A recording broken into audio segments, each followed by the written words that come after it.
So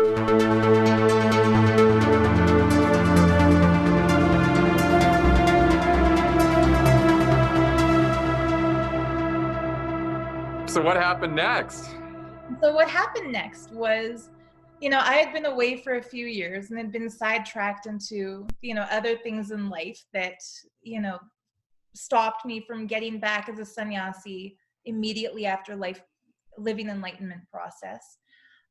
So the whole organization had been restructured in a way that was totally new even to me. Like, what changed between 2010 and 2015 was that they introduced a new hierarchy into the organization called SMKT.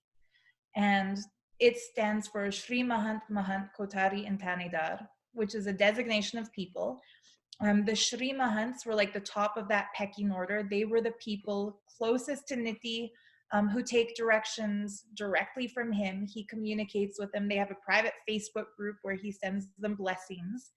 And the Shri Mahants take responsibility for big countries and all the temples within those countries, or even, continents. Like there was a Shri Mahant of Europe, a Shri Mahant of North America, and then all the temples and major cities within those zones each had somebody called a Mahant. And the Mahants reported to the Shri Mahants. And it was the Mahants' responsibility to make sure enough people are being brought for the programs from their center, and enough people are coming for the daily meditations and to watch Niti's discourses. Below the Mahants were Kotaris. And these were like the regional volunteers who ran the temples, who did the majority of the paperwork, like who kept things going. And then the lowest on that totem pole were the Tanidars, and these are like the volunteers. And their job, say for example, if Niti announces a new program has to happen internationally, the Shri Mahants would delegate the responsibility to the Mahants to book the halls, get the venues set up, but they wouldn't do the work. They would give that to the Kotaris, who would pass it on to the Tanidars. So it's like a top-down authoritarian structure. And you were at this point in the status of volunteer? I was nothing at this point. You weren't even part of this yet. I wasn't even part of this yet. I kind of went off on my own thing, made my YouTube channel. But you were getting people to him. Exactly. And that was something you kept doing up until 2015? Kept working on videos, kept encouraging people to go? Kept encouraging people to go, but I wasn't a part of the structure officially. Understood. So, and this 2015 program, I attended it with my mother. She had just retired from teaching the year before. She decided to come to India with me and check it out. And so one of the processes introduced in this inner awakening in Varanasi was called the mandala process. And Niti's throne, instead of being on the stage, his throne was put in the middle of the meditation hall. And we were positioned in concentric rings around his throne. And I think there were like 10 layers to these rings called a mandala. The inner circle of people were Shri Mahants. And then the second circle were Mahants. And then the third circle were Kotaris. And then the fourth circle was for Tanidars. And then everybody else. And so I was sitting in the very back with everybody else, with my mom. And when Niti entered the hall, he sat down on his throne and started yelling at people in his closest inner circle, saying, "What have you done? How many people have you brought to this program? What happened to this responsibility I gave you? Did you fulfill it?" And if they said no, he said, "Move back, move back." And so he started restructuring his SMKT group in front of everybody. And there were about 600 people at this program. So for a lot of newcomers, it was strange to see this, boss version of Niti. Instead of the happy, smiling guru on the stage, he's like a dictator, like a businessman, shuffling around the priority seating. And once he had kind of shifted people to where he felt they belonged based on the work they had done, he said, "Get Sue Devi to sit right here." And at the time, the spiritual name he had given me was Sue Devi. And I kind of looked around thinking, like, is there another Sue Davy who's in the SMKT? But no, his assistant Nyanatma, one of the senior swamis, came up to me and said, come on, he's calling you, come and sit in the inner circle. So he sat me in the circle with the Shri Mahants. And he got another girl named Nithya Devi to sit kind of opposite me in that same inner circle. He had me on one side, his right, her on his left. We were in the closest inner circle.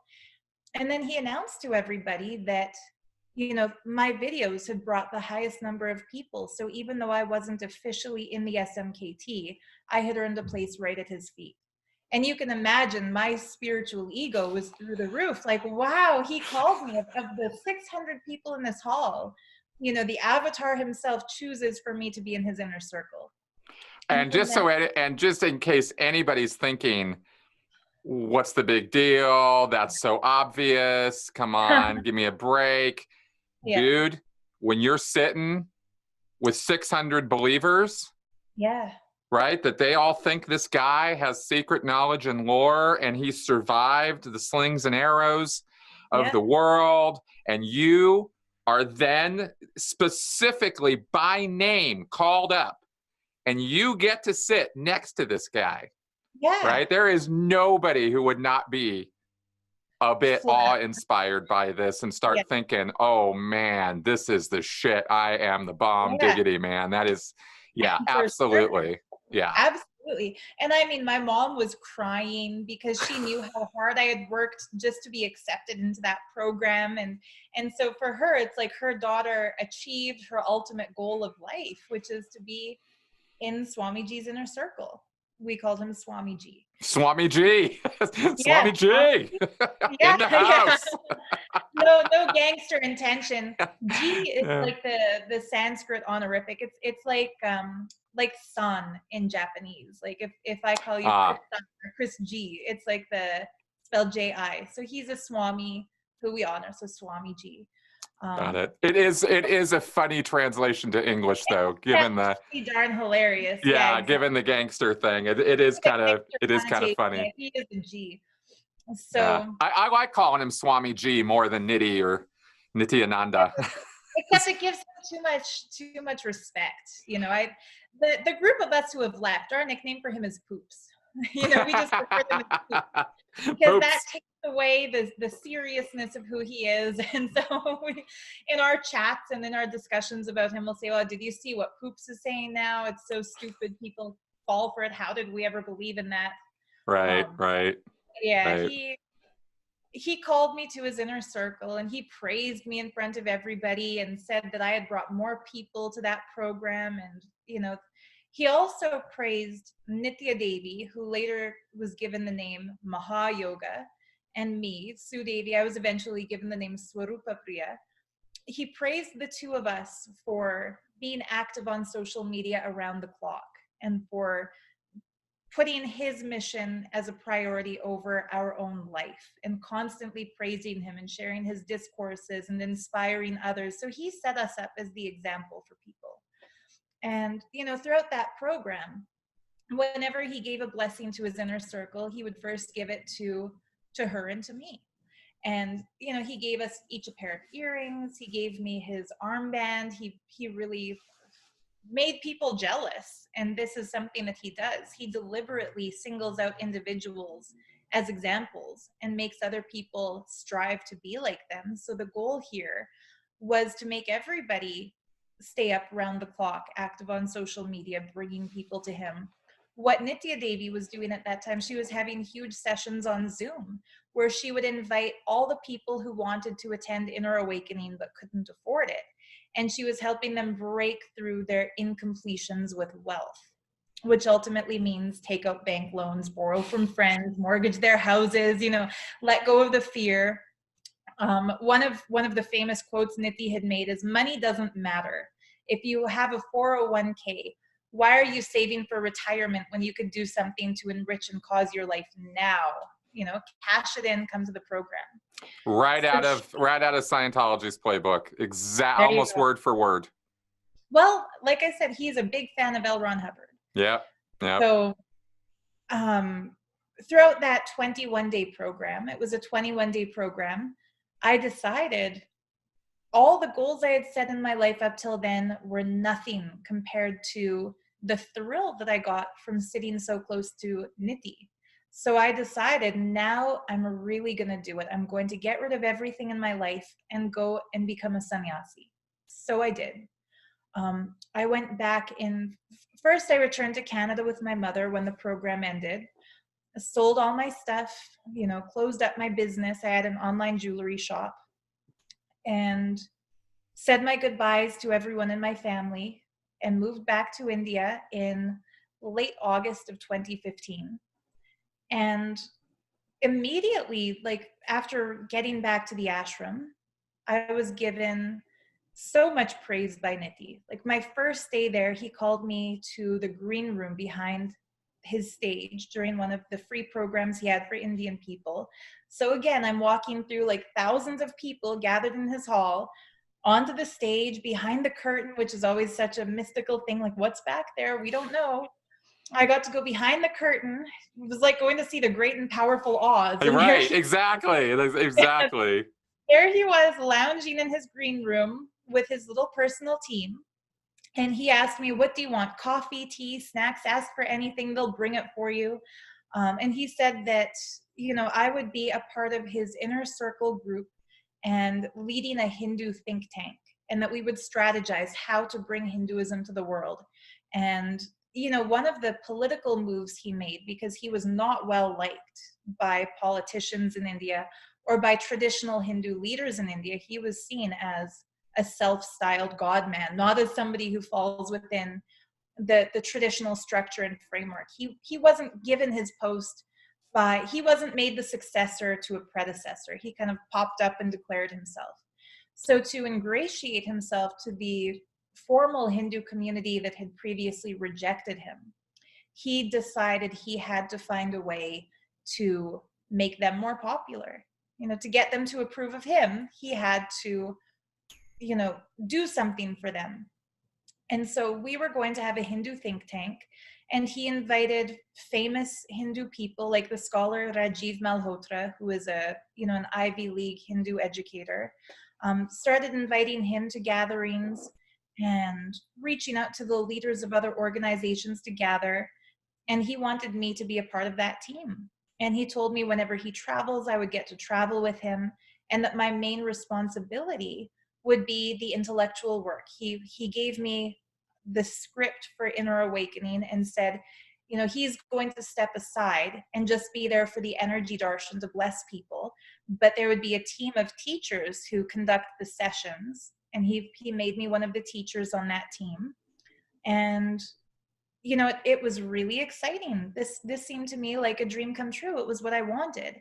And there were a few red flags that I saw that, led me to believe this might go sour really quickly, because I saw people who used to be on his main teacher's team getting treated like shit. He was yelling at them and growling at them. And, there was one day that the lady who was the head of his accounting team, I saw him call her up, and he made a face at her like, "Arr," and he actually growled like a mad dog, and started cursing her out in Tamil. And I didn't know the words, but I knew like, this is bad.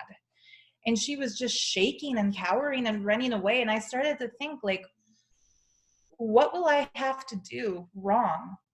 What mistake might I potentially make that could get me in the doghouse like these other people? So it finally happened.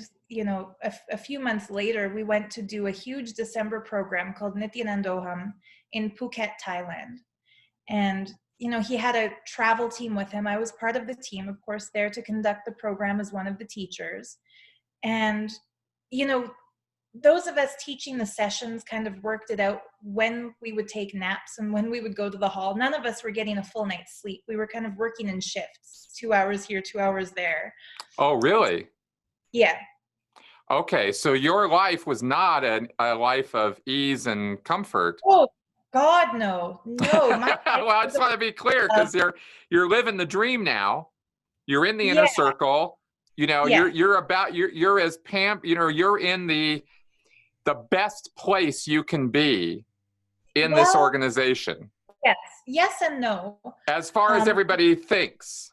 as far as everybody thinks, I'm in a Right. But place the like reality was, the reality was he had a team of people living in what he called his palace, which was a building where he had his bedroom, and he had a courtyard with a swing and a private kitchen that made food for all of them. Those were the people on his personal team. I was there on his public team, not his private life team. So I still slept in the dorm with all the other serfs. You know, I was one of the people eating in the main Audinum kitchen, you know, living on white rice and sambar. The people who were really the elite of the elite had rooms in his building and ate the food prepared by his kitchen. I wasn't there yet. okay, so publicly he had put you by his feet. He had Right. made you a teacher. He had Yeah. made you in charge of, the messaging. Yeah. But you weren't yet actually in the inner circle. No, the inner circle, they call it the SM team, which stood for Sachalamurti team, which means the people who serve the living God. They lived in his building. They ate food made by his team of chefs in his private kitchen. They were, you know, in charge of cleaning his room and getting him dressed for his stage appearances. And they were like his secretary team. And no, It's I like was his spread. domestic staff. Yes, like his domestic staff. Okay. Okay. Were, So you weren't, so were you ever going to be in that inner circle? I made it there by late 2016, but I don't Okay. want to jump So, too so far ahead. being a domestic staff member for But him or being in that place, yeah, did that also have other external responsibilities or was it yes, totally focused on him? yes, yes. Those were also the people that everyone else had to report to. He didn't Okay. give those people personal instructions. Okay. So the head of his domestic team is Ranjita, that same actress who was in the sex tape with him. Right. She became the very top of his hierarchy. He gave her the name Ma Nithyananda Swami, and everyone else in the organization was beneath her. Okay. So when he called me to sit in his inner circle at the program, that was like being the top tier of program participants. I was never backstage with him with his actual team during that program. I was only close to him in the program hall. So there was always this feeling among people in his ashram that you haven't really made it until you eat in his courtyard and Right. live in the building. And no, I never became one of his domestic serving team, but I did eventually get a room in his building. Okay. But before that, like at this program, Nithyanandoham in Thailand, I finally got a taste of being scolded by him and being sent to the doghouse. And it was really shocking because, you know, the only 2 hours of sleep that I had gotten in, say, a 3-day period happened when I decided to skip one of the sessions conducted by a different teacher, went back to my room to clean up, get dressed, catch like an hour nap. And when I went back to the hall, Niti was sitting outside of the hall with his personal team, and he yelled at me, you know, Swarupa Priya, where is your integrity? Why are you coming late to the session? Why were you not here for the session? And I knelt down at his feet and said, this was my only time to go take rest and get changed. And he said, couldn't you have found time to take rest and get changed when participants are not in the hall? And he told me that it was my responsibility to be in the hall with the participants throughout every session. Even when other teachers are teaching, I had to be there because he said that if somebody has a problem, they need a friendly face to help them. I had to be that person. So my nightly sleep went from, say, 4 hours at the most, 2 hours at the least, down to non-existent. And so I felt like a living zombie. Like I was walking around, sometimes falling asleep on my feet, but I had to be in the hall all the time. And he stopped acting friendly towards me at that point. Okay. There was a time when he was doing this mandala process, and somebody in the hall clapped their hands really loudly at a time when everyone was supposed to be in silent meditation. And he called me and said, who clapped? And I told him, I don't know. And he said, how dare you sit in the hall and not know everything everyone is doing? And he said, find out who clapped, blast them, which means yell at them, and then report back to me. So eventually I found out who clapped was somebody sitting directly behind me, 4 rows back, literally in my blind spot. And when I reported back to him, I said, I found out who it was. It's a man who was sitting directly behind me, 4 rows back. He clapped. He said, did you blast him? And I said, yes. He said, will he do it again? And I said, no. He knows he will be sent back out of the program if he does it again. And he said, good. And then he goes like this. He would dismiss people when he was done talking to them. There was no formality of hi, bye. Like, he was a dictator. You approach him like a groveling peasant in front of a monarch, or you don't approach him at all. So that program was really hard on me emotionally, because up until then, he was always really friendly with me and really sweet with me. And I thought that we had a rapport. And that we had a true spiritual connection, and that he recognized my devotion and treated me accordingly. Suddenly I realized I'm just a working dog, and if I don't meet his very difficult expectations, he'll send me away just as easily as anybody else. And, that led really on a slippery slope, because the worse he treated me, the less devotion I had for him. And psychologically speaking, some people respond to neglect or to negative reinforcement by trying harder. On me, it had the opposite effect. I started to think, well, fuck this. Why am I dedicating my life to somebody who's an asshole? I don't need to be treated like this. This is not what I signed up for. I came here to be on his team Hindu think tank. I came here to be a teacher. I came here to raise myself spiritually. If he's going to treat me like crap, I would rather just keep running my YouTube channel from home where I'm happy. I don't need this. So eventually, and of course, the less devotion I had, the meaner he was to me. And it was just like a downward spiral from there. Yeah, dwindling spiral. And, finally in the spring of 2016, there was another Kumbh Mela, and we all packed up the ashram and went to Ujjain, another, sacred river city. And at that program, he invited all of his disciples, whoever wanted to come as a volunteer, they could attend for free. And to put it into context, like the program in Thailand cost $10,000 for participants. Volunteers had to pay a smaller fee, but even the people who were there as volunteers had to pay for the blessing to be there. So suddenly he announces the Kumbh Mela, anyone who wants to volunteer can come for free. And so we had about 2,000 people there, and there were no tents built. The people who came as volunteers had to do the manual labor of installing toilets and building the tents and laying bricks as a ground. And it became really difficult because there were 2 tornadoes that tore through the camp while we were there. And of course, he was laughing and saying, all the mud that people are getting stuck in and all the clothing that's blown away, that's just to test you. Whoever has the endurance will say, okay, we don't have working plumbing and we don't have hot water and we barely have any food, but if anybody leaves, that is Guru Droha. That's a crime against him. And they've ruined their lifetime of enlightenment possibility. And it was a work camp. It was definitely a work camp. And those of us who were there as sannyasis, there weren't enough bunk beds for everyone to sleep. So we had to sleep on the floor. And the floor was like a fabric tarp over top of mud. There were literally mud puddles seeping up through that we were sleeping on. So almost everyone got violently ill with, vomiting and diarrhea. And I didn't actually get the stomach illness, but I had the shivers constantly, and it was about 50 degrees Celsius, which is like 120 degrees Fahrenheit. But I still felt cold and shivering. So who knows what kind of a fever I had.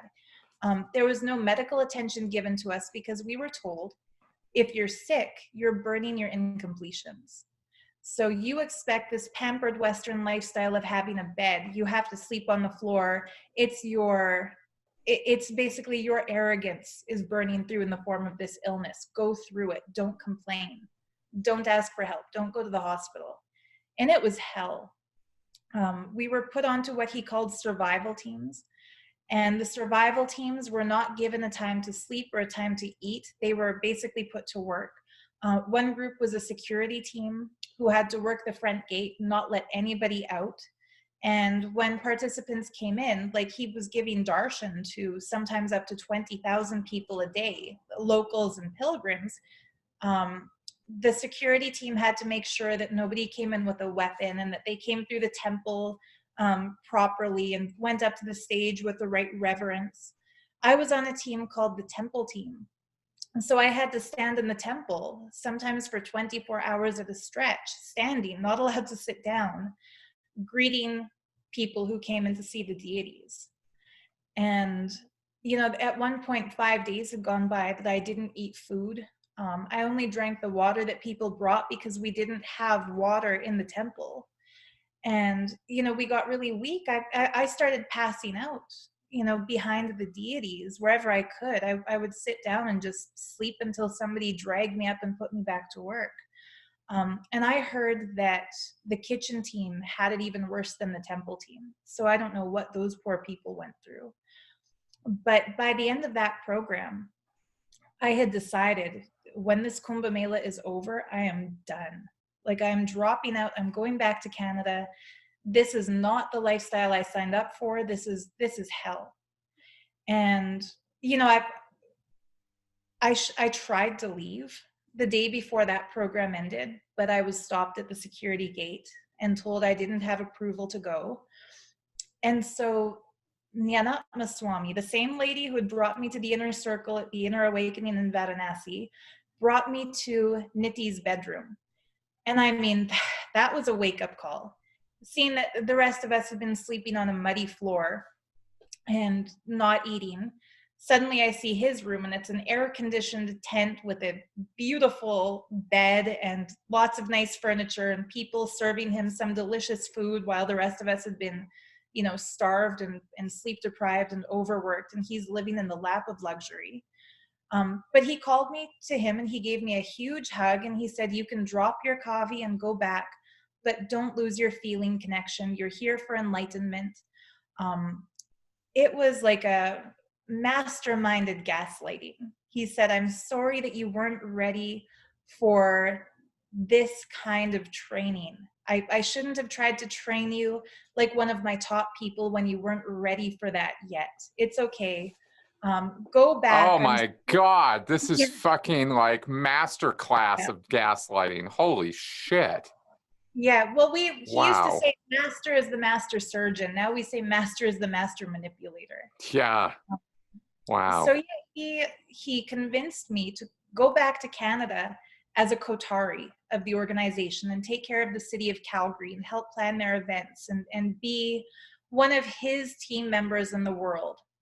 So all of the love and sweetness and gratitude that I had felt in the beginning, back at that time when I was supposedly going to be a teacher in his think tank and one of his, you know, chosen few people, that all came rushing back again.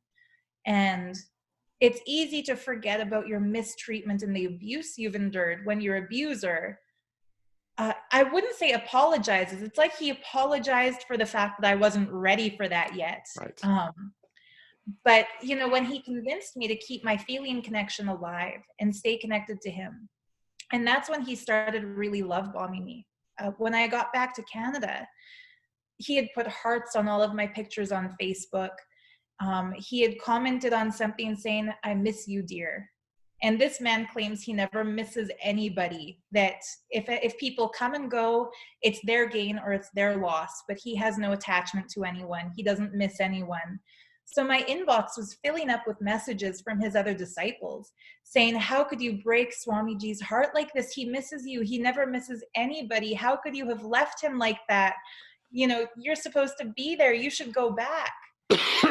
Jesus, man, this is amazing. I mean, only because it's such a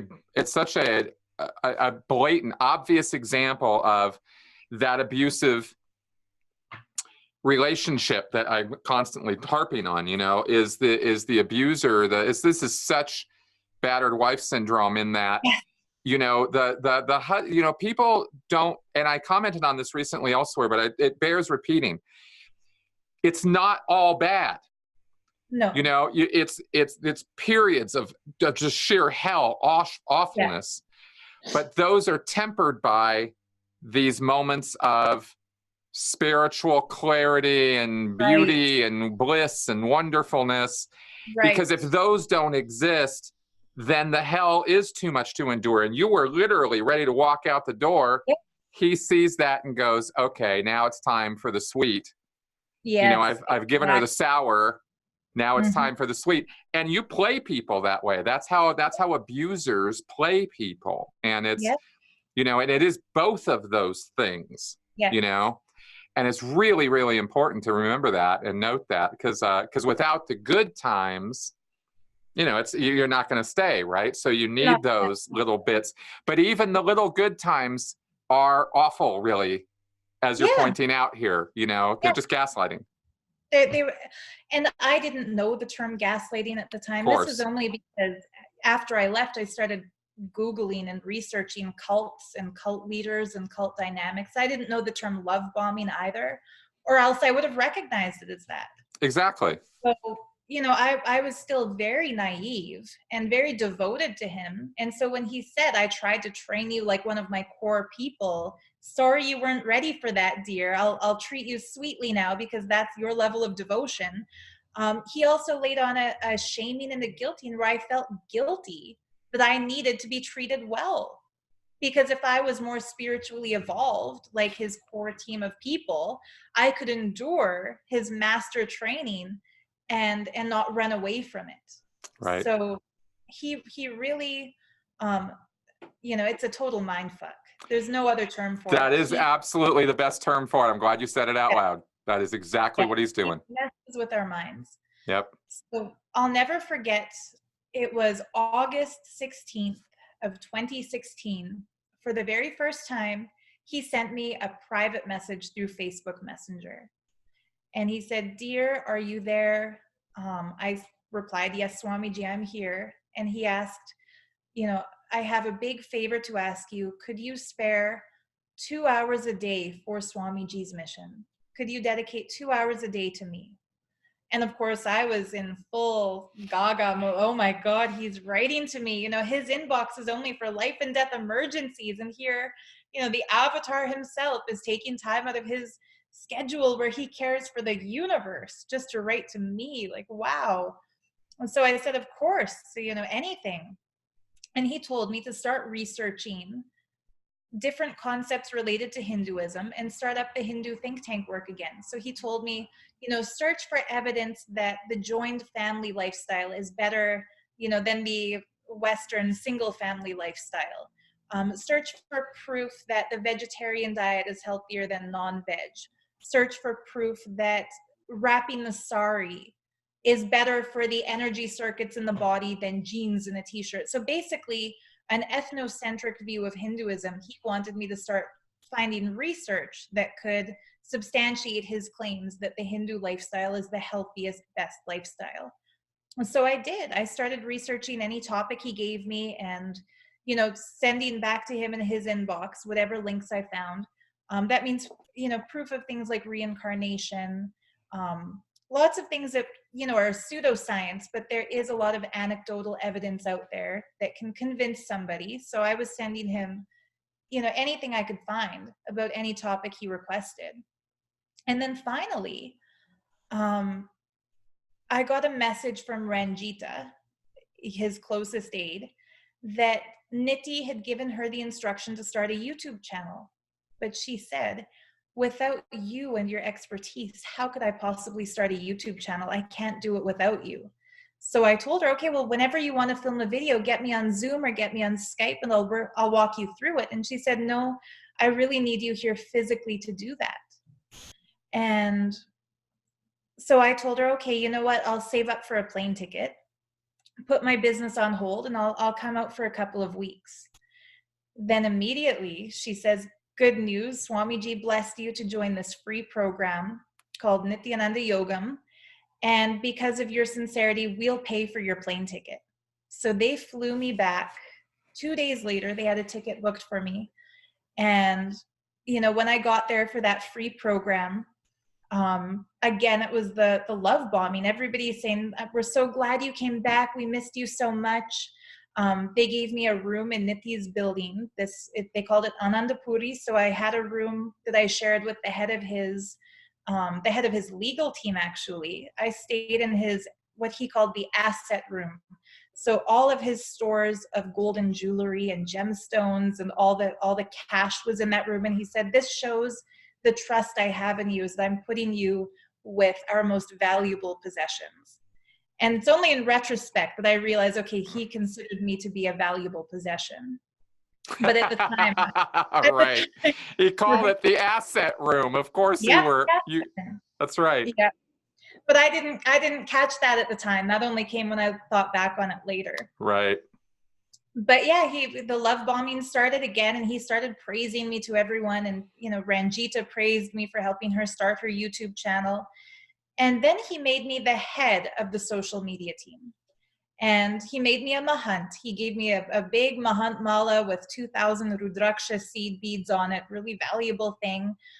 Praised me in front of everyone, told everybody in the ashram they had to listen to me and obey me. That's when he made me one of the leaders. And leader in the sense that I had to enforce his rules. I couldn't actually come up with anything on my own. I had to follow his instructions, but then I was one of those people living in his building who he gives his instructions to and then communicates those to others. So it's like being in his chosen community. What I had dreamed of back in 2015 or at the Kumbh Mela, I felt like I had finally achieved it. So he gave me the instruction that everybody in the campus had to make 3 YouTube videos a day, go live on Facebook 3 times a day, build up their profiles until they have 5,000 friends. They had to like 5,000 pages, and then they had to spam all of those friends and all of those pages with the links to his discourses.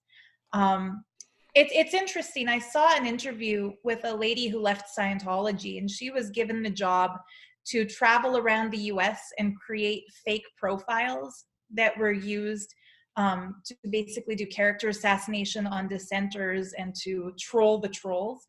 Well, Nithya did that in a less subtle way. He instructed another team. I was the head of the social media team. There was another team called the Trishul team. The social media team did all the positive building up hype and spamming people about him. The Trishul team, it was their job to silence the dissenters. So, whoever had brought cases against him were called anti-Hindu elements. The media was called anti-Hindu paid media prostitutes. The Trishul team had to make sure that everyone in the campus created fake Facebook profiles so that whenever there was negative publicity about him, that whole team, using all of their multiple profiles, would report that content as religious hate speech and get it taken off, and bully the people who posted it by sending messages to everyone on their friend list saying, do you know how bad of a character this friend of yours is? He's a liar, he's a cheater, he's having an affair on his wife. They would just make shit up. Jesus, this is right out of the OSA playbook. Right. All of it. Yeah. Wow. Yeah. Wow. So he had 2 teams simultaneously building his mission on social media. Mine had the more fun job of promoting his meditations and, walking around showing the different parts of the ashram. Like, here's the welcome center. Look at the beautiful plants growing here. And here's the tea we serve to guests when they come in and visit. And here's our morning yoga. And the other team had the kind of less fun job, in my opinion. Some people really enjoy a fight. But they had the more serious job of silencing the dissenters. And we were told that the woman who claimed he had raped her was riddled with STDs, and that it was really obvious that she's lying because Nithya doesn't have any STDs. He has a clean bill of health. And we believed that. He said that the court suppressed the evidence by not letting them admit her health records. And so none of us ever thought to ask to see the health records because, well, the court didn't accept it, so we don't have access to it. They're hiding something. Since then, I discovered she has a perfectly clear bill of health and that all those STDs were made up by Nithya. and his Trishul team. But I believed all the horrible lies they said about people who fought against him. And he said all of these ex-disciples who speak out against him are demons. They've been possessed by demons and they're trying to lead people astray. So don't even look at the content they've published. Don't even read what they're writing. Just report it and move on. Block them from your profile and move on. So, you know, the dynamic in the ashram when I went back in 2016, he was praising me, treating me so nicely until I got comfortable. You know, once I felt comfortable, the blasting started again and the mean treatment started again. And I'll never, the day that it happened was on Guru Purnima, the full moon day where we celebrate the role of the guru in our life. Up until that day, he had treated me really sweetly. He was sending me private messages in my inbox. He called me to press his feet. He was even romantically, like, he sexually abused me at that point too. He put his hand down my blouse once when I was pressing his feet at night.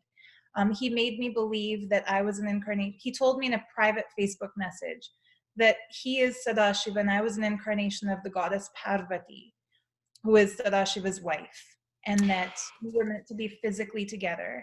I have to say, I want to ask you a couple questions here about this, because do you think in hindsight, I mean, I don't know where this is going, but just with what you're saying right now, do you think that this was calculated grooming? 100%. Okay. Yes, I think so. Yeah. In other words, prepping you for eventually sleeping with you. Absolutely. It was definitely calculated grooming. Okay. And it was also dangling like a carrot. That he said that when we finally joined together physically, that was when I would be fully enlightened and a complete incarnation of Parvati.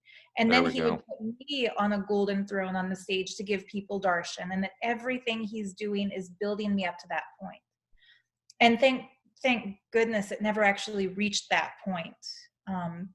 So he started treating me badly again. And this time, his negative treatment had the desired effect of making me try even harder to get close to him, because at this point I'd had a taste of what it was like to be close to him, and I liked that attention.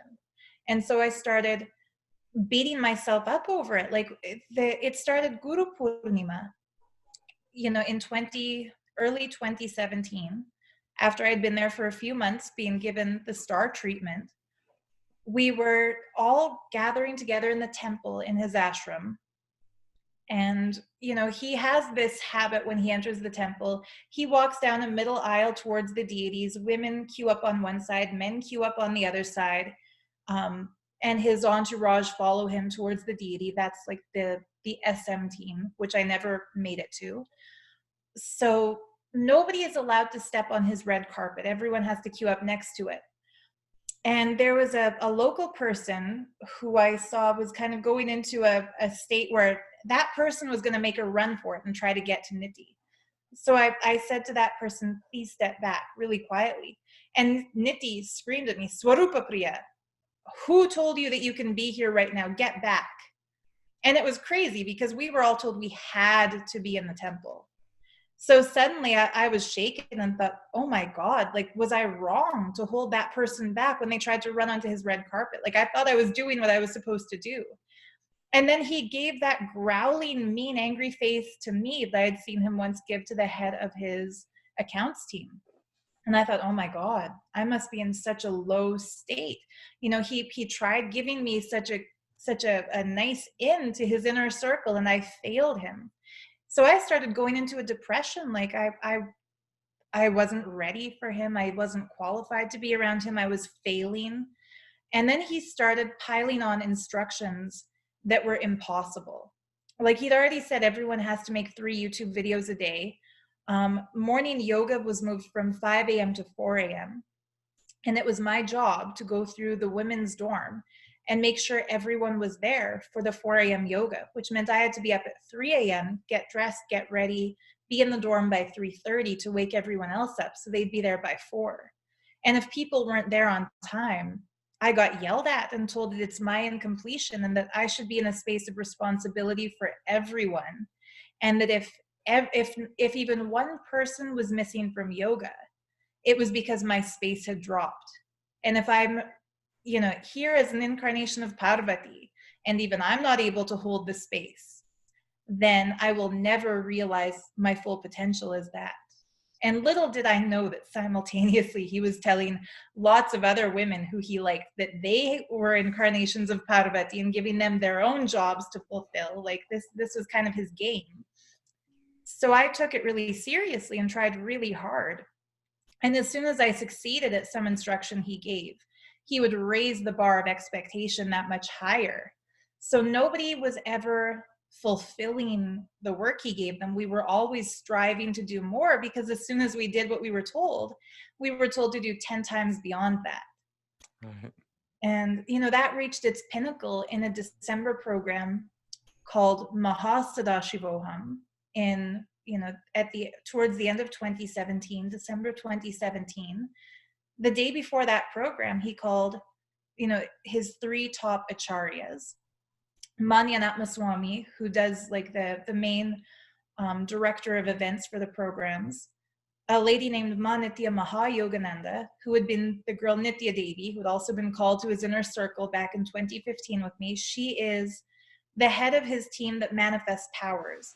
I forgot to mention, over these years, the pull to his ashram changed from yogic body, Vedic mind, to manifesting the third eye superpowers of Mahasadashiva. So be able to read blindfolded, remote vision, body scanning, being able to look at somebody and give them like a medical intuition of what's going on in their bodies, materializing gemstones and teleporting small objects. That became the primary focus.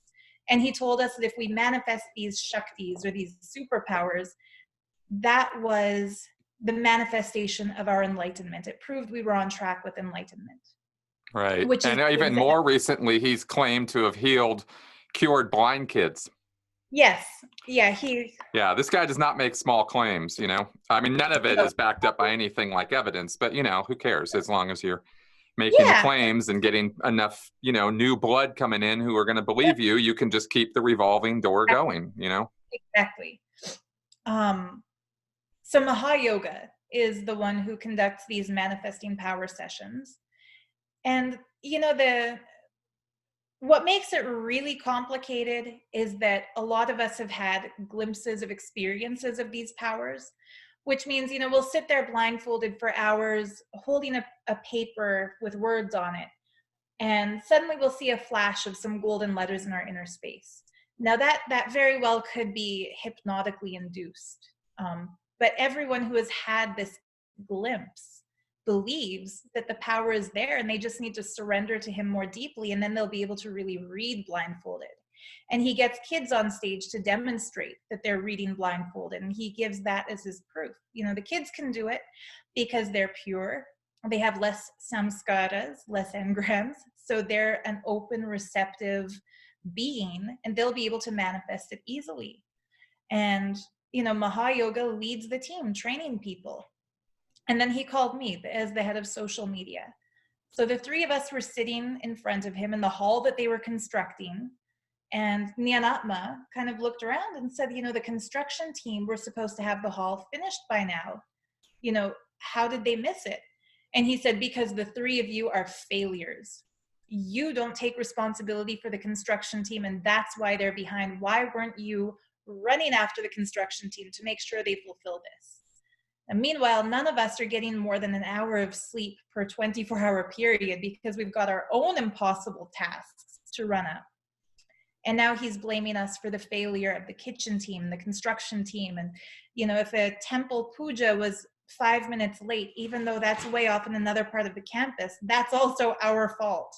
Because this is right out of Scientology, man. I'm telling you, there's a chapter about responsibility that L. Ron Hubbard wrote in 1951. And it is used to browbeat people exactly the way, exactly the way you are describing right now. Right. In the C organization, and ultimately in all of Scientology, it can be used to browbeat even public, regular Scientologists, not just the guys who are worker bees. Yes. And it is on that exact point that you are responsible for everything Yes. around you personally. And if That things aren't is going right, Yep. it's on you. Yeah. Absolutely. And that is verbatim what Nithi would tell us. You are responsible for everything that happens around you. Yep. And there were a few times I had the thought, but didn't say it out loud. Then, as the master of all this, around you, is it not your responsibility to make sure that the three of us are successful in following up with the construction team? But these are all the little doubts I'd get that I wouldn't verbalize out loud because I didn't want to get punished. Right. And the punishment that was kind of looming as a dark cloud over all of us was banishment to the Sacred Arts campus, which was, about 2 kilometers off the main campus. There was this area called Sacred Arts University. That sounds really nice, but that was actually the garbage dump for the ashram. It was where they construct furniture and build the stages and repair the broken things. And not only broken things, Nithi said that's where the broken disciples go. Right. Anybody whose implications are so huge that they can't live with the regular Sangha or the main group of the Nithi society got sent to Sacred Arts. And I'm sorry, I just, whether he was inspired by Scientology or not, it's just amazing. Yeah. I mean, this, at a certain level, right? You see it happen over and over again with different cults, different groups all around the world, people who have never talked to one another. Yeah. Wouldn't even know that each other exist, right? These cult leaders. Yeah. But they do the same things over and over again. I mean, you're talking about the RPF. Right. This Sacred Arts thing was their version of, they're not fit to be with us. They're not worthy. They've done things that are treasonous to what we are doing, what our mission is. We need to stick them over there and sequester them away, let them contemplate the error of their ways while they contribute productively to our mission anyway by doing all this low work that needs to be done. They did same, exact same.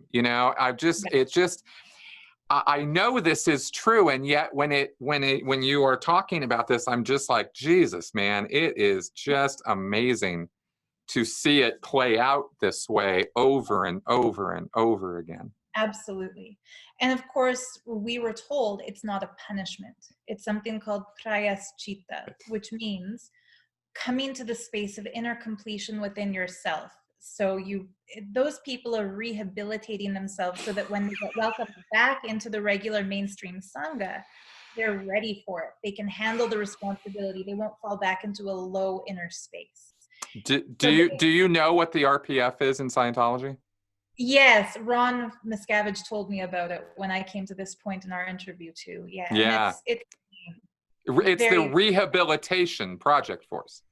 It's not supposed to be punishment either. There you go. So it's identical. Yeah, I mean, you use that word, and I thought, I wonder if she knows what RPF stands for. I didn't know what it stood for, no.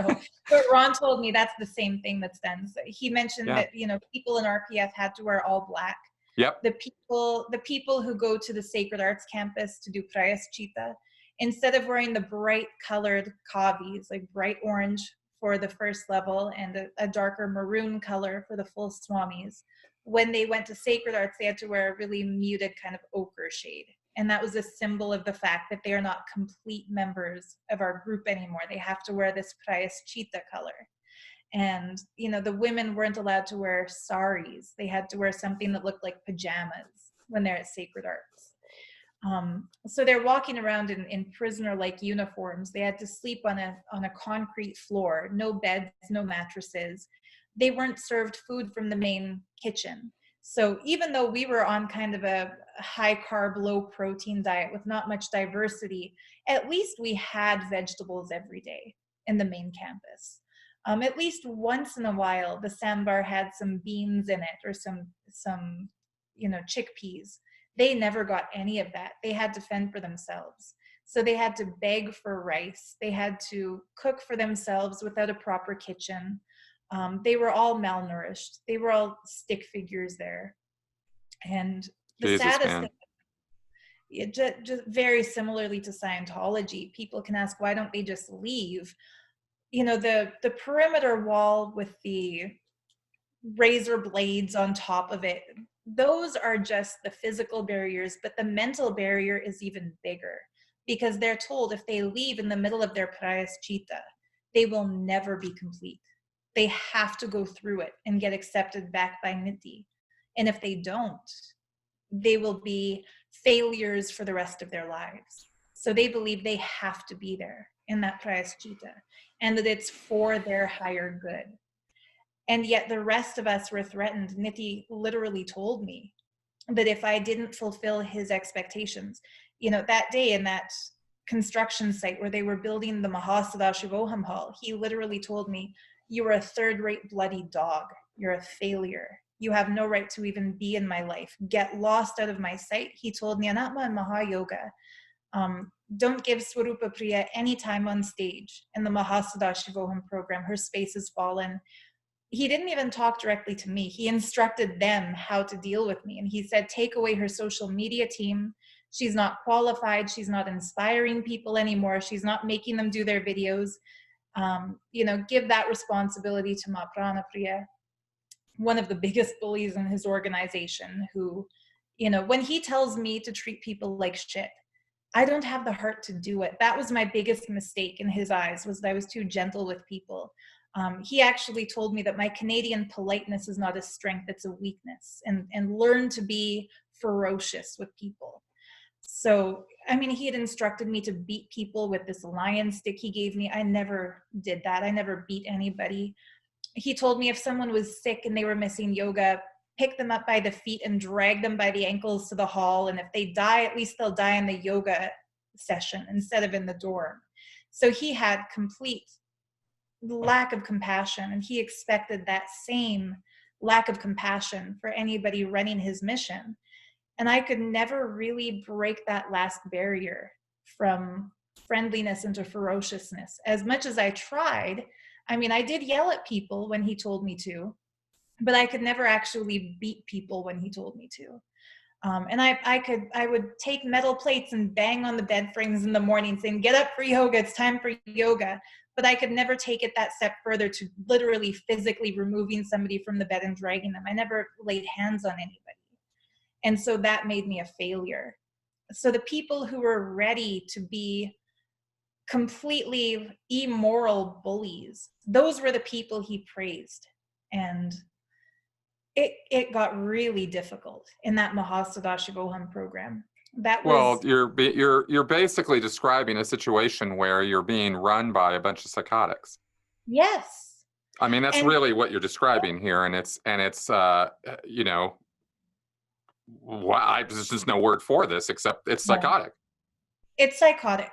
And I mean, I've like I said, I've spent the last year researching cults, and he checks every box on the checklist for a narcissist and for a psychopath. And so he told us that the difference between unenlightened and enlightened is that once you're enlightened, you no longer feel sad when somebody else is hurt around you. You don't have this dirty quality of sympathy and empathy where you feel their pain. And he said sympathy and empathy is nothing but when somebody else is in a lower state, they drag you down. You should always lift them up instead of being dragged down. And these are qualities of a psychopath. Somebody who has no empathy and no sympathy, who doesn't feel bad when somebody gets hurt in front of them. He called those enlightened qualities. Of course he did. It's all the same redefinition of words. Redefinition of words until your psychosis makes complete sense and is an enlightened point of view. And, you know, much to my chagrin, I never made it to that level of psychopath. So I was always a third-rate bloody dog and the total failure in his eyes. And, you know, eventually I started really feeling rebellious. And, you know, after that Mahasada Shivoham program, I was in the doghouse. I started skipping the morning yoga, sleeping through the routine, deciding if they kick me out, they kick me out, but I'm finally going to do what I want to do. Forget this. This is stupid. And when it was time for me to go home to renew my visa in February of 2018, it was like, I don't like to use the word miracle because that's still magical thinking, but it was an awesome, awesome coincidence that exactly at the time when I was at home to renew my visa, contemplating, should I stay in Canada or should I go back to India? Why is this so hard for me? Perfectly aligned coincidence was that I turned on the television, which we don't have in his ashram, and Leah Remini's series, Scientology and the Aftermath, was on a 2-day marathon, back-to-back episodes. So you're fucking kidding me. No, I did not know this about your story. This is cool. Yeah, and I really, she is like my hero. Yeah, she's mine too. Yeah, I mean, this series was the very first time I heard anybody describing the tactics that had been used on me and my friends in a way that tells us it's bad. She described, not she herself, the people she was interviewing described being bullied into spending all of their money on the organization, just like we had been. Yep. These people described disconnecting from their family and friends, which is what we also had to do. If anybody abused the master or committed guru droha and spoke against Nithi, we were instructed to block them on all social media, shun them, don't answer their calls, don't ever talk to them, don't set foot in their house. They're not allowed in your life anymore. So we also had to practice. It wasn't called disconnection, but it was the same damn thing. So hearing people describe how Scientology had destroyed their lives and what had been done systematically to destroy their lives, like I was sitting on the edge of my seat. And my mom told me afterwards that she was watching me watch that show and just praying, like, let this wake her up. Like, this is what is going to finally show her that she's in a cult and she's being mistreated. And my mom was really careful all along never to say anything bad about this organization because she didn't want me to disconnect from her. You know that you and I parallel on that exactly. Oh, interesting. My mom, who raised me as a Scientologist, got out while I was still in at the same level equivalent to what you were. And she did the exact same thing. She was always careful to talk to me, to let me know that, that there was love, that there was caring, that we had this great relationship. I could always talk to her about anything, and I often did, but she never was critical of the church because she knew if she started laying that on me, we lived apart. We were distanced. There was not going to be time to repair anything, and I would have to disconnect. Absolutely. Yeah, and that's cool. Your mom's cool. I like your mom already. Really cool. She's awesome. And she also wanted to maintain the fact that whenever my visa expired, I went to her house. This was a boon that Nithi had given me. Typically, it is mandatory that when the sannyasi leaves, they spend however long it takes to renew their visa to get back to India. They had to spend that time at one of his temples. So for a Canadian like me, I should have been in the Toronto temple. For Americans, they go to the Los Angeles temple. And, people resented the fact that he gave me blessings and approval that whenever my visa was due, I would go to my mom's house because she had attended so many December programs and she was, quote unquote, a disciple. So they felt it was a safe place for me to be. If she went against the organization, she would lose the right to have her daughter in her house, every 6 months. Wow. So, she was watching me watch Scientology in the Aftermath. And she said for her, the bells were going off like, that's the same. Yep, they call it prayaschita. These people call it something else. But I hope my daughter is getting this. And, I binge watched because it was a marathon on A&E. I watched the entire series. I think this was up to the 2nd season. So they showed both 1st and 2nd season in sequential order. When it came to an end, I stayed up and kept watching because I had missed the first few episodes. And by the end of that, I changed back into Western clothes. I dropped the kavi on the ground. I sent a message to the lady Ranjita, who is his secretary, and said, I'm done. I'm never coming back. I'm dropping out now. And I got love bombed again. Nithya, within 2 minutes, sent me an inbox message saying, my blessings for you to succeed with anything you want in life, dear. Tell me anything you want. I'll bless you to get it. And my space was such that I recognized the organization was a cult equal to Scientology, but I still believed Nithya himself was an incarnation. I was still mind-fucked. I was still confused as hell. And I knew I do not want to live the life of a Nithyananda disciple, but I still didn't want to hurt or go against the guru. So within 2 days, he messaged with me on Facebook Messenger nonstop. I mean, he told me, dear, do you mind if Swamiji takes some rest now? I'm going into samadhi, which is what he'd claim because he can't admit that he sleeps like a regular human being. You know, I'm going to go into samadhi and read your Akashic record and find out what your life is meant to be. You know, may I go now, dear? I'll write to you first thing in the morning. So he was messaging me back to back, nonstop throughout this entire 2 days. And he got me back. Even after I had seen the series, he convinced me to go back by saying, he played the pity card again. And he said, I am an orphan. That he himself, he said he is an orphan, which is bullshit because his biological mother lives in his ashram. But he said, you know, anybody who comes for my mission, when they get shaken, they'll run away and leave. And I explained to him exactly what problems I had with the organization. And he said, well, that shows we need you even more. You should be here to make the necessary changes. If people are being treated badly, come fix it. You're one of the leads. You have the right to stand up and assert yourself, which is bullshit. Like, I would have been sent to Sacred Arts to do prayaschita. But suddenly he's building it up again that, okay, if I come back, I told him I'm not going to live sleep deprived anymore. And he made a Facebook status update that says, from now on, it's mandatory everyone gets 8 hours of sleep. So I thought, hey, I'm making good changes already, even from Canada. So I went back expecting the best. And I was given a VIP room that the people who donate $200,000 to the organization, they have special rooms they stay in. I was given one of those rooms that had hot water, which otherwise we had to take cold water baths. And I was given exemption from the morning routine, which meant I could do yoga when I felt like it instead of at 4 a.m. And, you know, I was given that special treatment, but inwardly, I was observing everything and holding it up to, you know, the litmus test of what would Leah Remini say if somebody told her this was happening?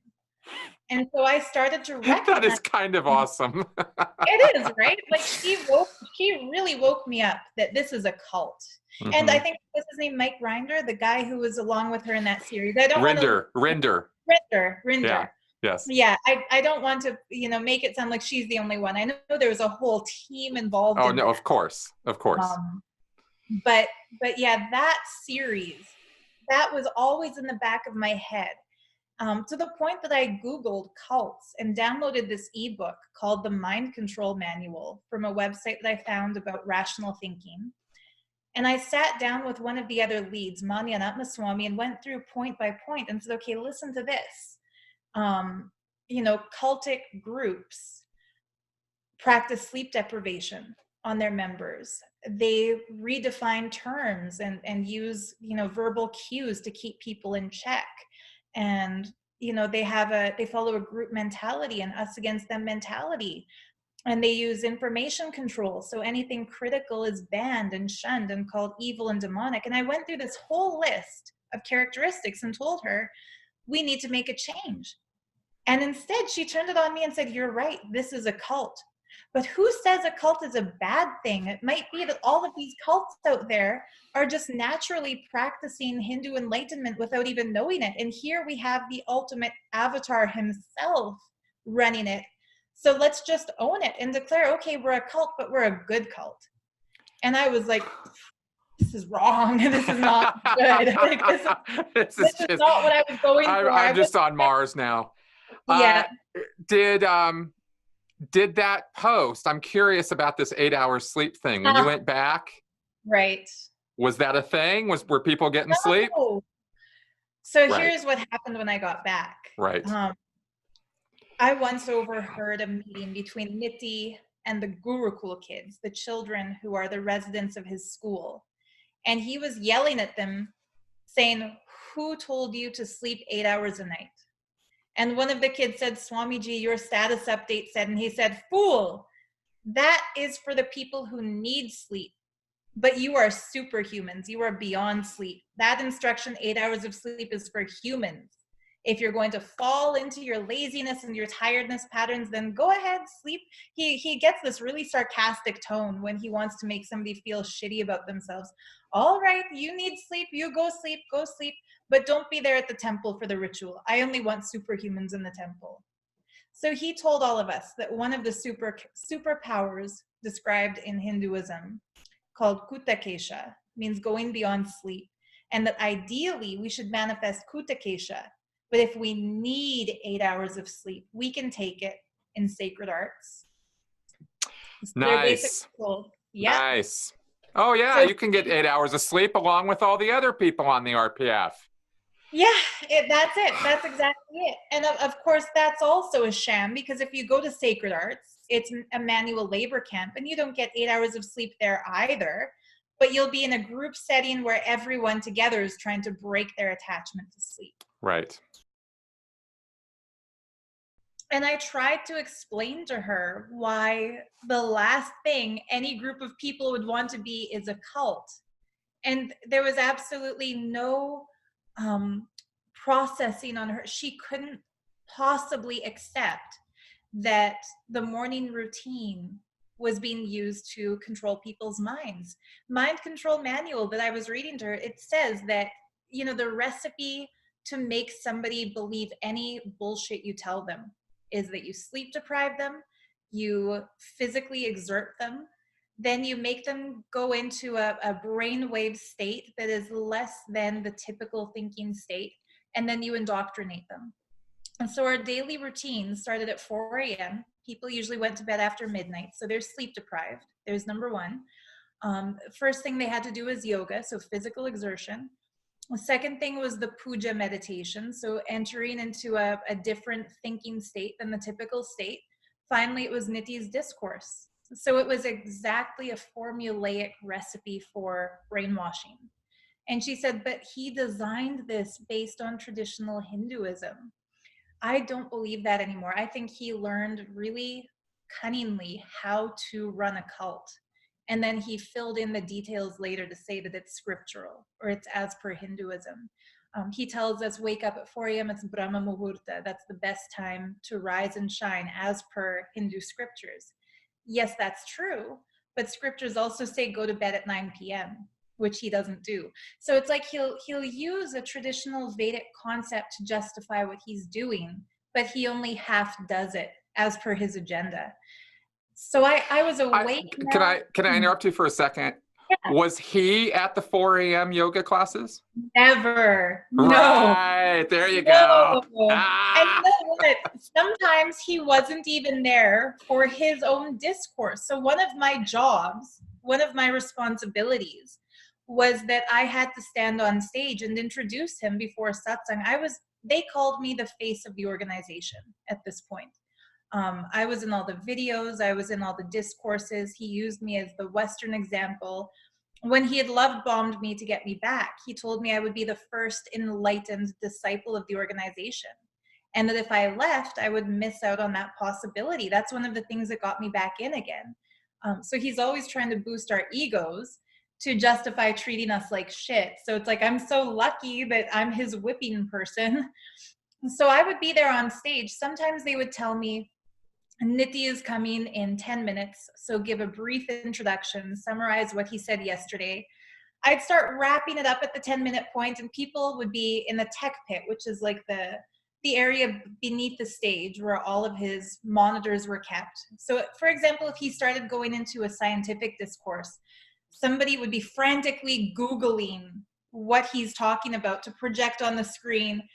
this is the person who said it, this is their direct quote, this is when it was said. So he would read off these facts and people would assume he's all knowing, but really he's just got a really fast technical team.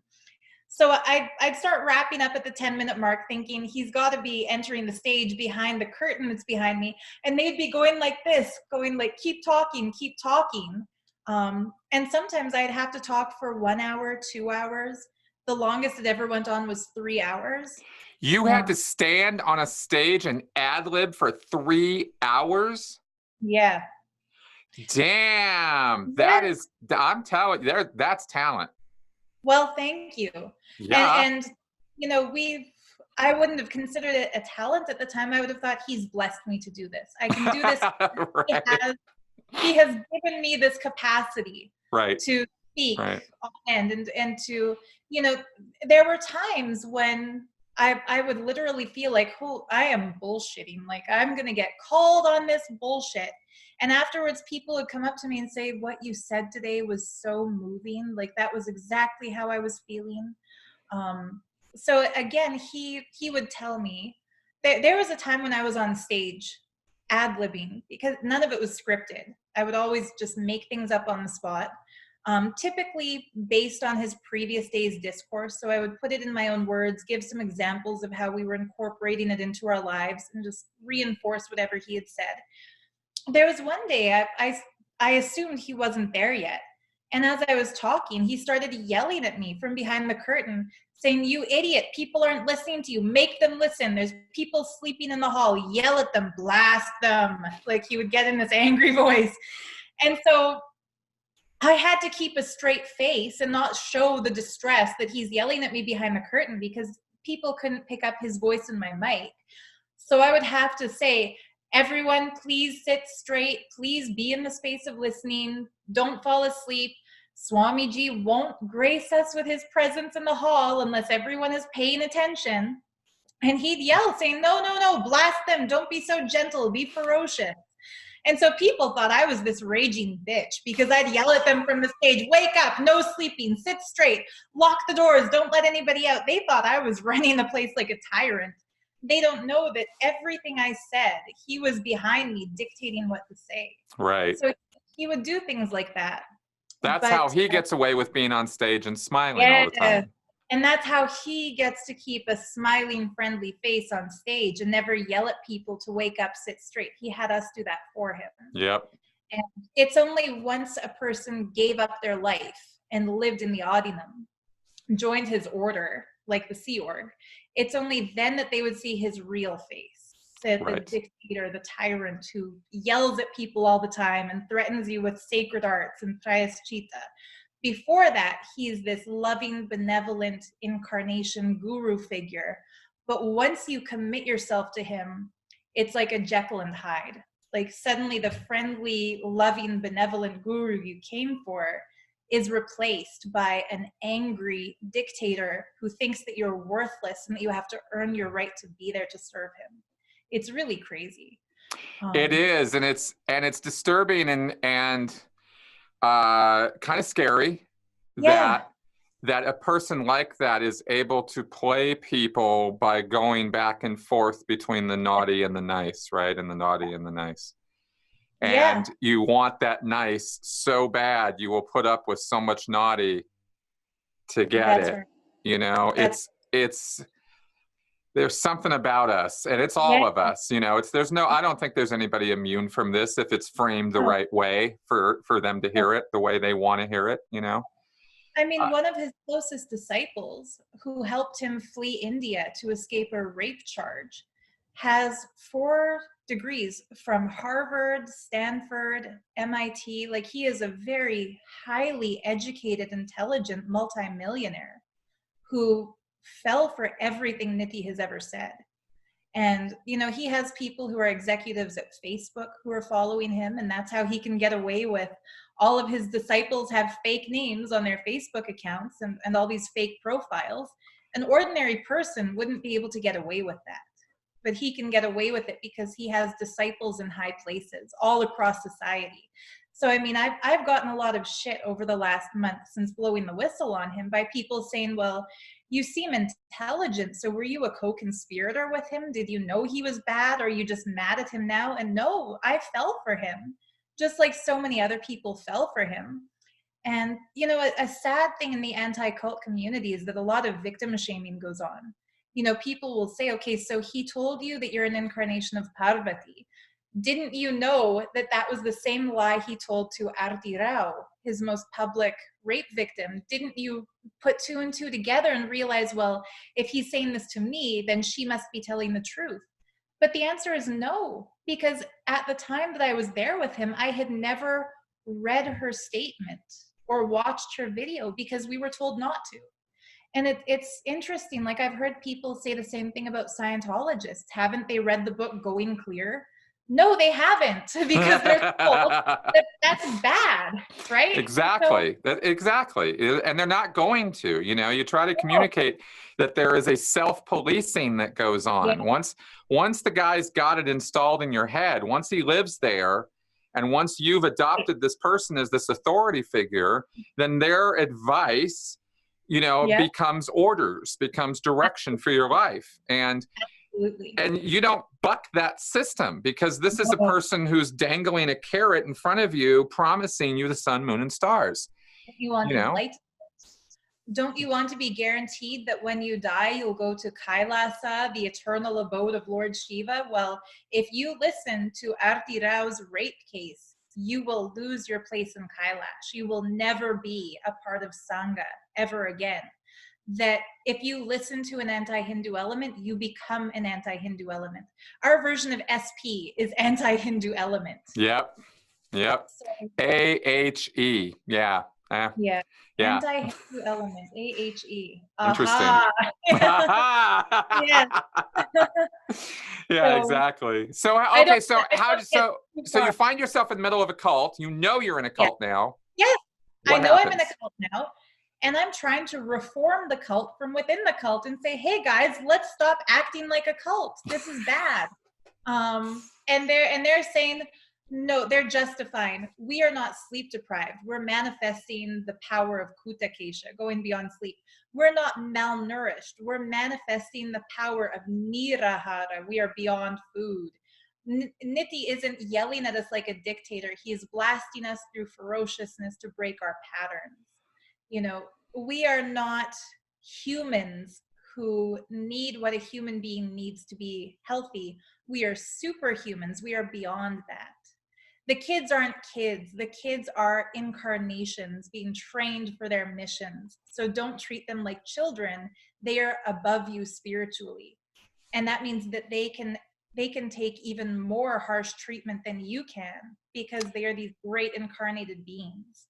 Oh my God, man. That's a really terrifying parallel with Scientology and the Sea Org, because that opens the door to some really, really dark places with those kids. Yeah, and so that kind of brings us to my exit from the cult. Yeah. So Nithi called me and 5 other women to his bedroom one night. And this is after I hadn't seen him physically. Like there had been more than a week that he hadn't come to the stage for his discourse. So it had been a while since we'd seen him. He called a group of us to his bedroom, and he had us all sit down next to his bed, and he held our hands and he hugged us, and he said that we haven't been properly informed about the severity of the legal cases against him. And he told all of us that there were people, anti-Hindu elements within India, trying to kill him, and that he would no longer be able to physically live in India because it's too dangerous for him. These anti-Hindu elements are trying to destroy his mission and kill him. So he was leaving, and he told us it's going to be really hard to live here in this campus without him physically there. So he gave us all blessings that we could return to our lives. You know, we could drop out and go home if we wanted to. No hard feelings. He doesn't expect us to suffer it out there without him. And of course, we all fell into he had tears in his eyes. Ranjita was there standing to the side, like, you know, with her head in her hand.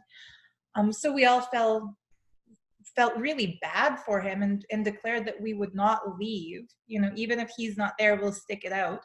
we didn't realize he was actually about to be convicted of rape and that he was fleeing the sentencing, because we didn't see the news. So we actually believed anti-Hindu elements are trying to kill him. So he left, very soon after that, and his team published really obviously photoshopped pictures of him supposedly in Varanasi, but we all knew the original pictures that they had kind of cropped the background out and pasted clumsily onto the background of Varanasi. For example, the shadow went in the wrong direction. Like, the buildings are here, the shadows are going this way, his shadow goes that way. So we saw that it was fake. And that's when I suddenly realized he lies to everyone all the time. If this is a lie, what else is a lie? And around that time, they sent me to Toronto. And I didn't question why he lied about being in Varanasi, because I believed the lie that people are trying to kill him and he had to flee. So I justified it to myself and decided, okay, he has to pretend he's there to throw them off the scent so that they don't find him and kill him. So they called me one night and by they I mean Nithyananda with Ranjita, and said, Nithya needs some kind of diplomatic immunity. He can't live in India anymore, but his passport is expired. He doesn't have a valid travel passport. So try to get him political religious asylum in Canada.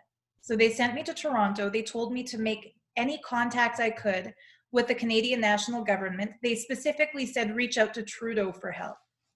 And they, and it's, in hindsight, they are so stupid that it was painful, because I said Canada's capital is Ottawa, not Toronto.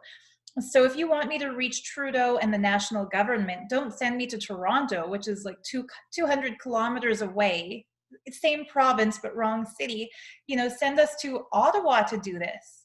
But they said, no, we don't have a home and devotees to take care of you in Ottawa, so do it from Toronto. Which, I mean, I might as well have done it from Timbuktu. It's anything I did had to be online if I was based in Toronto. What's stupid about that too is it's not like they didn't have the money to put you up in Ontario or Ottawa. Definitely. No, this organization was estimated by the court as being worth $1.4 billion. That's how much he swindled.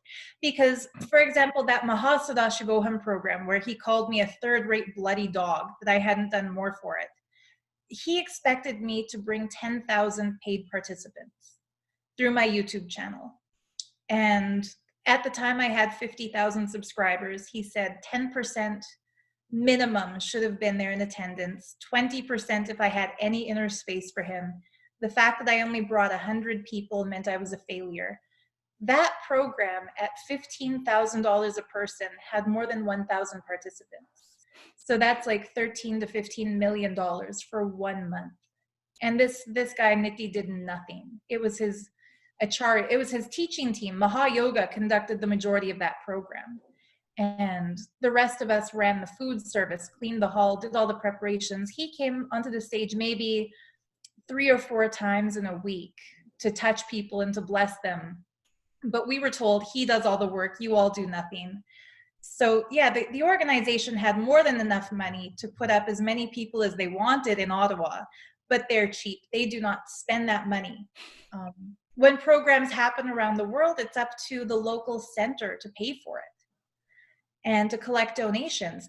The donations collected go to Nithya's charitable trust. He also has tax-free status. There's another Scientology parallel.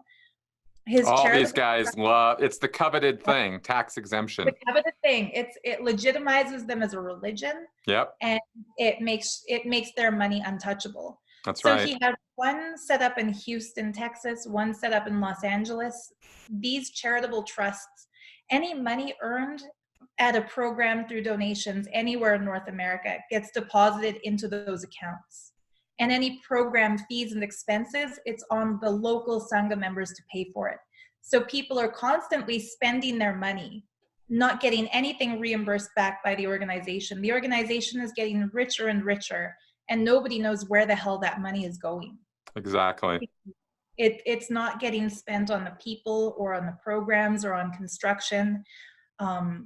we don't know where it is. Wow. So Sound familiar, folks? I know I can only laugh because otherwise I'll cry. yeah, You know? yeah, that's it. I mean, it's actually infuriating. Yeah, You know, it's taking advantage of a system. You know, it's a psychopath living outside the system, yeah. because that's what psychopaths do. You know, they can't live within a system. So anyway, it's just, ugh. So please Yeah. continue. So I'm staying in a house in Toronto, in Scarborough, which is one of the close little cities connected to the Greater Toronto area. And there's about 6 of us in that house.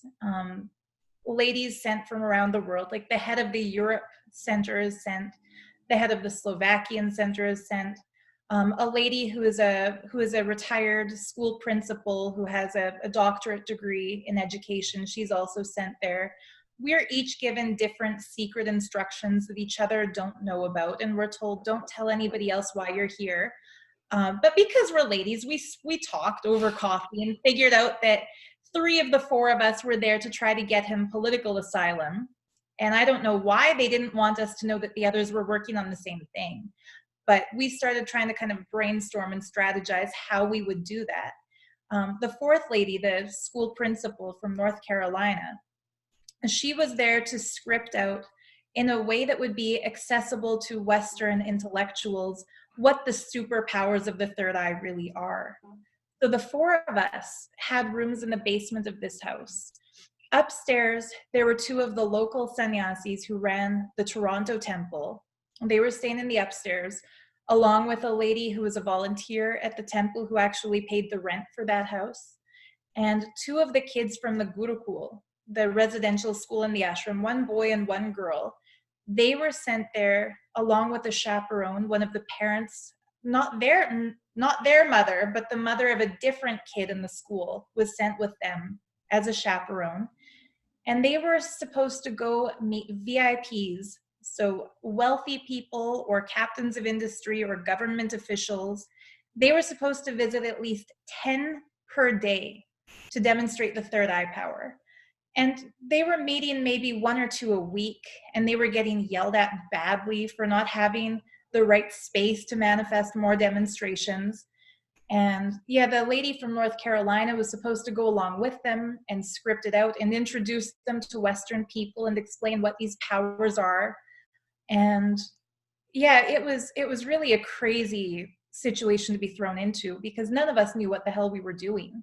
But we were supposed to give daily reports about our progress. And the furthest I got was following Trudeau on Instagram and on Twitter and sending him messages. Hey, I have this persecuted Hindu guru who needs asylum. What should I do? And of course, none of those ever got open, thank goodness. And I hope they never do, because it's embarrassing in retrospect. But you know, we believed Nitty's life was in danger and we had to help save him. And it was one night in that house in Toronto. These kids had spent their time demonstrating blindfold reading, body scanning, remote vision, and reading Akashic records. And the lady from North Carolina realized the little boy isn't saying anything. They were about 13 years old. The girl would start telling somebody, you know, I see stomach pain and you broke your ankle once while body scanning. And the little boy would just sit there and say, I'm waiting for Swamiji to reveal the answer. And eventually he would just say, nothing is coming. So she questioned him and said, why are you not body scanning? Like you were doing stage demonstrations in India. Why did you stop? And he told her he didn't actually have any of these so-called third eye powers. And so one night, she and I were discussing what to do about this to help the kids complete with their loss of power when the 2 kids came downstairs. And the little girl sat down, kind of rested her head on my lap and started to cry and said, we're scared. We don't want to go back to India. And I asked, why not? Like their parents lived in the ashram in India and their friends were all there. Their guru was based there. And I said, why don't you want to go back? And she said, well, we love it here in Toronto with you. We get to sleep at night. We get to eat. We get to, we get some downtime every day to read.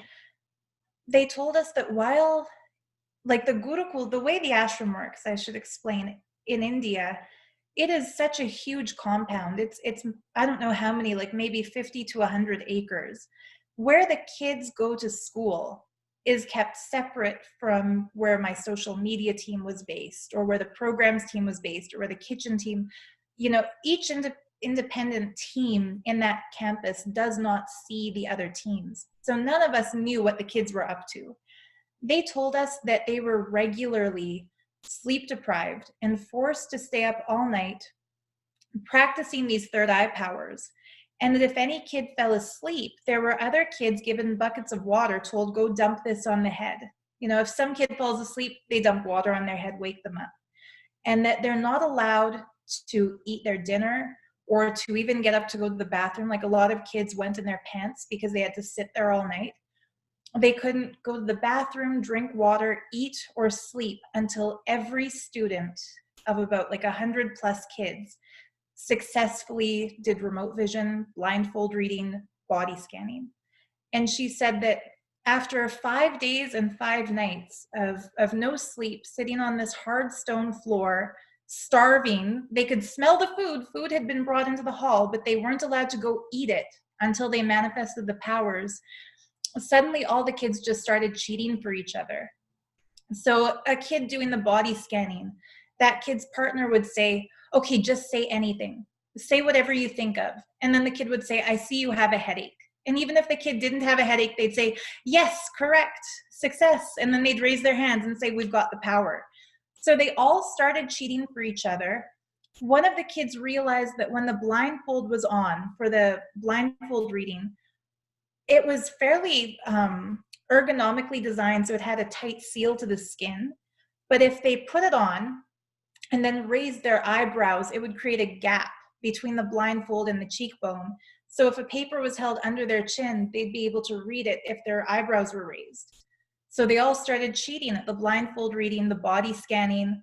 They'd make shit up for the remote viewing, and the other kids would just say, yes, yes, yes, that's correct, that's correct. And they had to do that. I mean, nobody should say that these kids are bad cheaters, because that was their survival instinct kicking in. The only way they could eat, sleep, and go to the bathroom is if they cheated. And so this little boy told me that the reason he was staying silent in the demos is that he doesn't want to be a liar. And if he can't think of anything, if he doesn't see the information revealed, he'll stay silent. And the little girl was brainwashed to believe that whatever idea popped into her head, that was the message coming from Kala Bhairava, who is the deity Niti claims they're all channeling when they do it. So she would read some of these Akashic records. A person might ask her, should I get married to my partner? And whatever she thought of, whether she thought yes or no, she'd say it. And people would make major life decisions based on what she said. And here they were telling us it's all fake and they're cheating. And then she said the real reason she's afraid to go back to India is that they don't want to get beaten again. And this was this was the biggest shock for me, because we were told that the Gurukul is nonviolent. One of the vows we take in that organization is ahimsa, which means nonviolence. And she said that on the morning of December 31st, 2017, during the Mahasada Shivoham program, the teacher had entered the girls' dorm before the kids were awake in the morning and started screaming at them that it was their fault that the 1,000 program participants weren't manifesting powers, and that Niti was suffering because they let him down, and that they are too, spiritually inept to feel his pain. And so the only way they can feel his pain is physically. And she gave one of the girls a stick and made that girl beat all the other girls, and was told, beat them until they either bleed or cry. And I asked the little boy, because the girls' dorm and the boys' dorm are separate, I asked him, did the boys know that this happened in the girls' dorm? And he said yes. and that the same exact thing had happened in the boys' dorm. You know, a 17-year-old boy had been forced to beat all the other boys, including 6-year-olds, 7-year-olds. And he said that that boy who had to beat the others suffered worse than the other kids because when it was finished, he just collapsed and cried. And, you know, the little girl who beat up all her friends did the same thing. And I asked him, I have to ask you a couple questions here because I'm kind of sick to my stomach right now. Yeah. Are there laws against this sort of thing in India? I'm only asking because I don't want to assume anything. I would assume that there would be, but are there? Well, my Is guess, it illegal to beat kids? it's illegal for an adult to beat kids. And I think the reason they made kids beat other kids is so that nobody would be charged, because it's not illegal for they call them juniors and seniors. It's not illegal for a junior to beat another junior. I get that that was the strategy there. Of course, the kid was ordered by an adult to do it. Right. That was the first time any of us had heard about kids being forced to beat other kids. And I asked I do want to interject one thing real fast. When I said that opens that whole attitude opens the door to very dark places, this is exactly what I was talking about. Right. Yeah, and I'm sorry, continue. That's okay. No, it was like the worst case scenario. I looked over at my friend from North Carolina, this retired school principal who had promoted for years that this Gurukul school is the most nonviolent place. Kids don't even get yelled at here. And we kind of looked at each other with our eyebrows raised, like, how do we even move forward from here? So the first question I had for the kids was, why did your parents not pull you out of the Gurukul right after this happened? And of course, the kids were told that if they tell their parents about the beatings, that would be Guru Droha, and that their entire family would miss the possibility for enlightenment.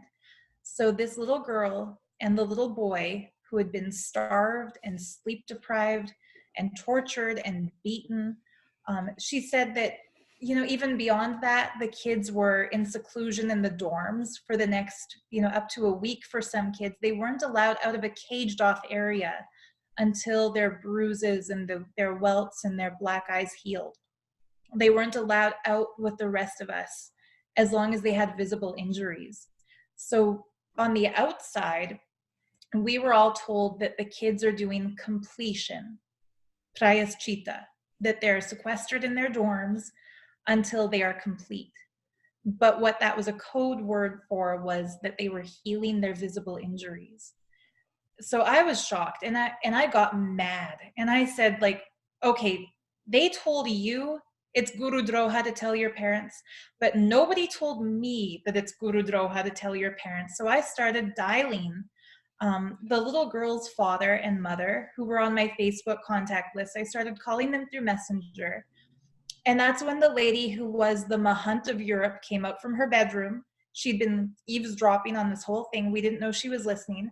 She burst out, she took my cell phone from me, and she said, I have to tell you not to do this. You know, Swamiji has a higher purpose for everything, and if they were told not to tell their parents, you don't want to set them back spiritually by taking matters into your own hand. And, you know, she talked me into reporting it internally. I wanted to call the police, I wanted to call the parents, but instead I was talked down from that and was told, report this directly to Nithya.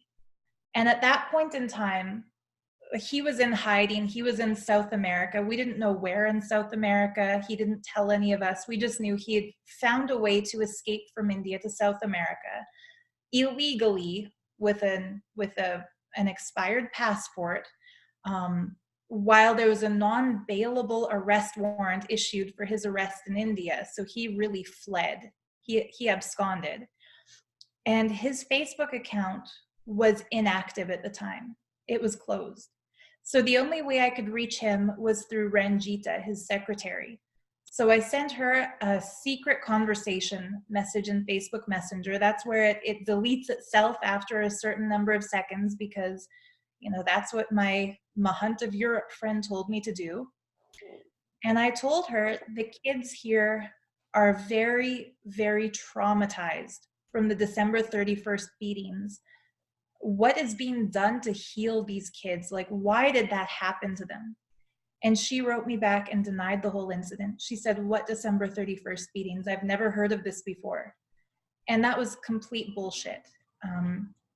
What I believe is that they wanted to give me the opportunity of deniability.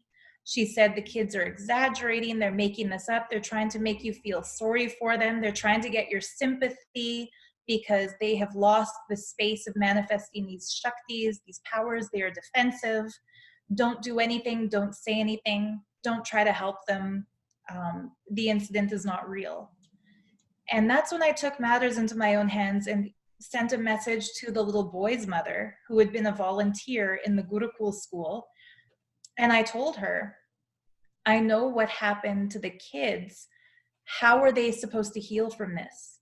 And this was my way of testing, is Ranjita's denial of this event real, or did it happen? And, you know, this lady, the mother of that little boy who was in Toronto, wrote me back and said, it's very sad what happened to them. Most of the kids are still traumatized, but we're helping them complete. So I know that incident happened. And since then, I've heard from parents of other kids whose kids committed the Guru Droha and told their parents. There's a lady named Vinuta in Bangalore. She removed her child from the Gurukul, and since then started warning the parents of the other kids to get their kids out. And she was demonized by the Sangha. They accused her of drug smuggling, and they accused her of trying to pimp out her husband to sleep with female sannyasis in a total character assassination attempt, so that people wouldn't listen to her when she said that her son had been abused in Gurukul. And, you know, she wrote a really powerful public post on Facebook about the atrocities in that school. And then she deleted it really suddenly the very next day, and wrote a message saying, I'm grateful to Nithya for empowering me and strengthening me with his teachings. I'm completing. I won't talk against the organization. I believe that she was silenced and threatened because her family live in Bangalore, which is very close to the main campus. Understood. And, you know, people have gone missing in that organization. There are senior officials who have disappeared without a trace. And, you know, there have always been rumors that these people were killed, but we have no proof and no way to validate it. It really reminds me of in Scientology, the search for Shelley Miscavige. Yeah. So we have people like Jnana Swarupa Swami and Ma Gopika Swami who have disappeared without a trace. Nobody knows where they are. They're not in the Sacred Arts campus. And I know because people have checked. So where are these people? We don't know.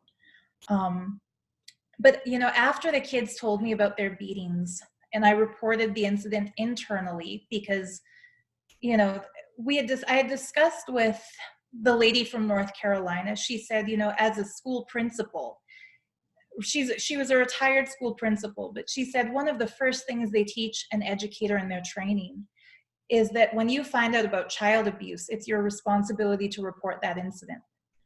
But she said this is a weird gray area because the abuse happened in India. The kids who were abused were American, but they told us about the abuse in Canada. So she said, even if we want to report this, who do we take it to?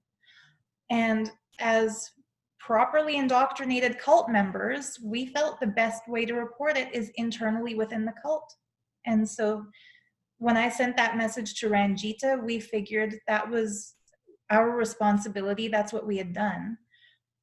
The very next morning, before we even woke up, the kids were in a taxi taken to the airport.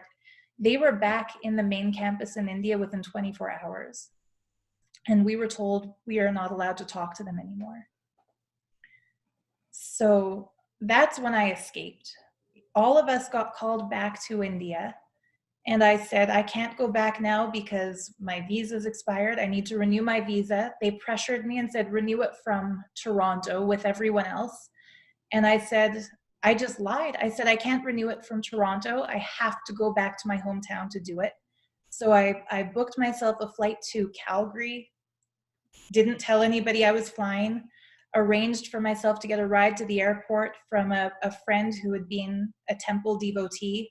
And I just got the hell out of there. Didn't look at Facebook for a month, didn't look at my messages for a month, shut out everybody. And I told my mom what had happened, but I didn't tell anybody else what had happened. And that's when I went through, the greatest shock of deprogramming, because I still believed Nitti was an avatar. I still wore that stupid little necklace with his face on it and prayed to him to help the kids, and wondered, like, why is this all happening? And it took me a few months before I finally took that necklace off and started to realize in his organization, nothing is done without his instruction or his approval. That teacher would not have entered the kids' dorm and forced them to beat each other up unless he had either instructed her to do it or unless she had asked him approval and he approved for her to do it. He micromanaged everything. And that means he is a child abuser. And it was kind of like the wake-up call I needed. I had become acclimatized to being abused myself and to seeing adults get abused.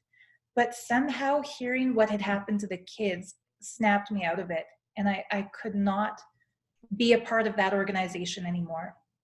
And so it was a few months after I left that I really threw myself into research into cults and found out, finally reached the point where I no longer idolized Nitti or thought he has a reason for it. Like, all the jargon lost its power over me. And I deleted all the YouTube videos I had ever made promoting him.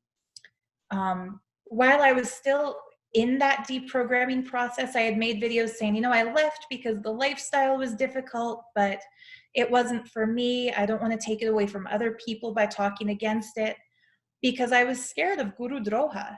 He had brainwashed us so powerfully that I was scared to speak out against him for about a year after leaving. And then finally one day, that changed for me about a month and a half ago, when an update was made on Nitti's, public figure Facebook page, the one I had started so many years ago, back in 2010, in his social media team. A statement was made on that page by Nithyananda Swami, his closest senior person who's in hiding with him in South America, saying that there are now anti-Hindu elements among the recently left disciples. She named 5 of my friends, including Vinuta and her husband, who took their kid out of the Gurukul, including my friend Jordan, who had been there.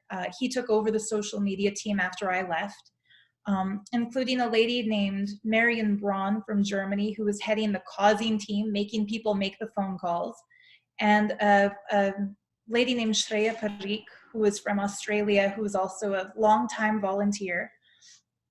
They made a post on his page saying these 5 people are anti-Hindu elements, and that, and also a man named Ashim from New York, that these people are anti-Hindu elements and that they were running a drug smuggling ring inside the Adinam. Now, that's when I decided to go public about the child abuse. Because up until then, what I had done was privately written to the parents of the Gurukul kids. Any of the parents I knew, I had sent them a message and said, I have a very credible witness who told me the kids are being beaten. Please take your kids out of this. And I knew that these other people who were accused of drug smuggling had been secretly doing the same thing. So I knew damn well why those people were now being falsely accused of smuggling drugs. I also personally know 3 men who had been sexually molested by Nitti, who were all told that if they ever tell anybody that Nitti molested them, there are kids who will accuse them of rape, falsely accuse them of rape. So that's how he silences people who have been molested by him. When that post was made, I decided to strike preemptively before they accuse me of also being something stupid like a drug smuggler that None of these people were drug smugglers. These were all sincere people who gave all the money they had in the world and dedicated years of their lives to volunteering for this organization that bullied them. The only crime they were guilty of was waking up from the brainwashing and warning other people to get out. So I made a post the next day describing that whole incident of these kids in Toronto telling me about the December 31st beatings.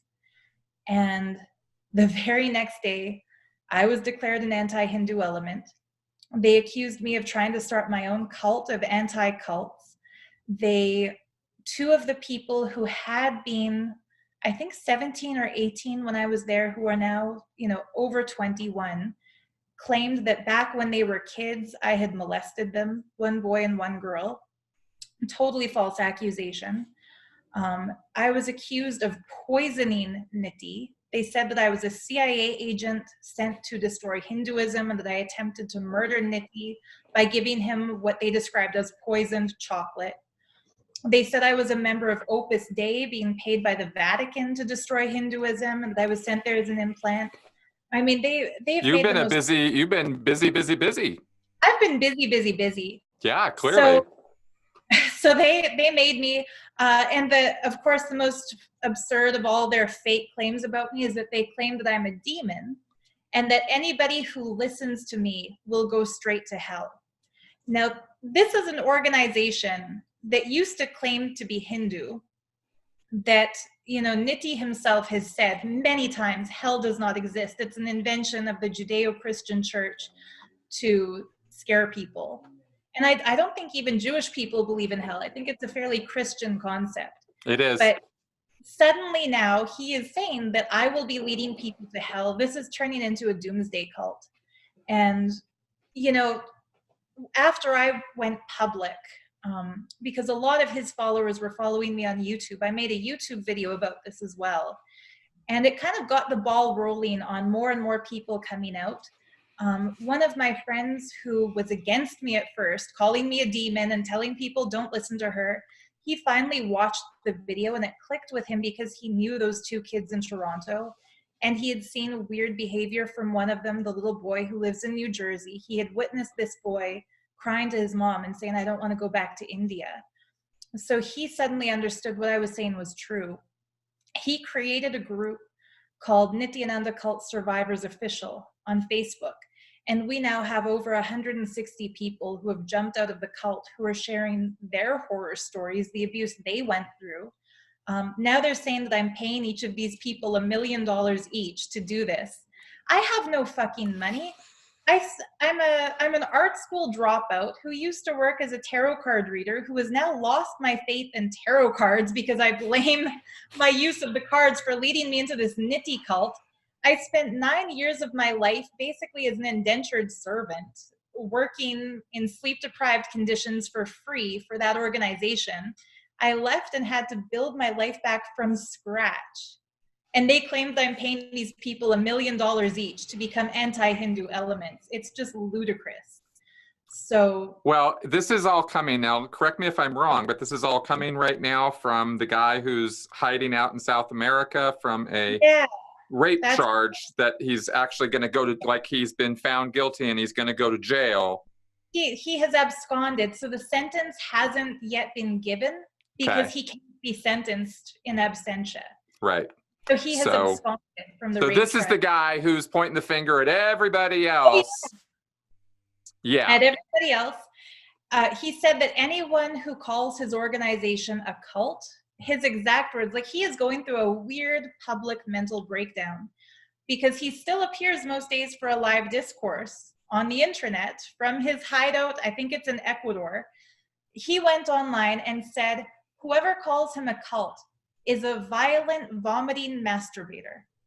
Wow. It's hard to say that with a straight face. Like that is awesome. I wonder how many times a day he masturbates because Well, exactly. And there's nothing even wrong with masturbating. It's just he thinks there is. But he thinks there is. Right. So. And he says that we all have a troll addiction and we should just move on with our lives and stop trying to seek attention by talking against him. And it's interesting. Before I went public, I sent messages to both Leah Remini and Mike, he said Rinder? Yeah. I sent them both messages in Instagram that of course didn't get read, saying, what should I do? Like, I just realized I'm also in a cult, and I was kind of praying and hoping that one of them would tell me what to do. And when it didn't happen, I decided I'll just go public on social media, because that's what I have available for me. And now what's really flattering is that the organization has compared me to Leah Remini. And they're saying she's trying to get attention from the Nithyananda group, just like Leah's trying to do from Scientology. And I thought, well, that's the best compliment I can get. They made one photoshopped picture of me on Facebook that, you know, their whole organization is basically run on Facebook right now. That's where they have all their groups getting people together. Because they can't be in India right now. So when people have gone home, they keep track of everybody using a reporting method called Jira and groups on Facebook.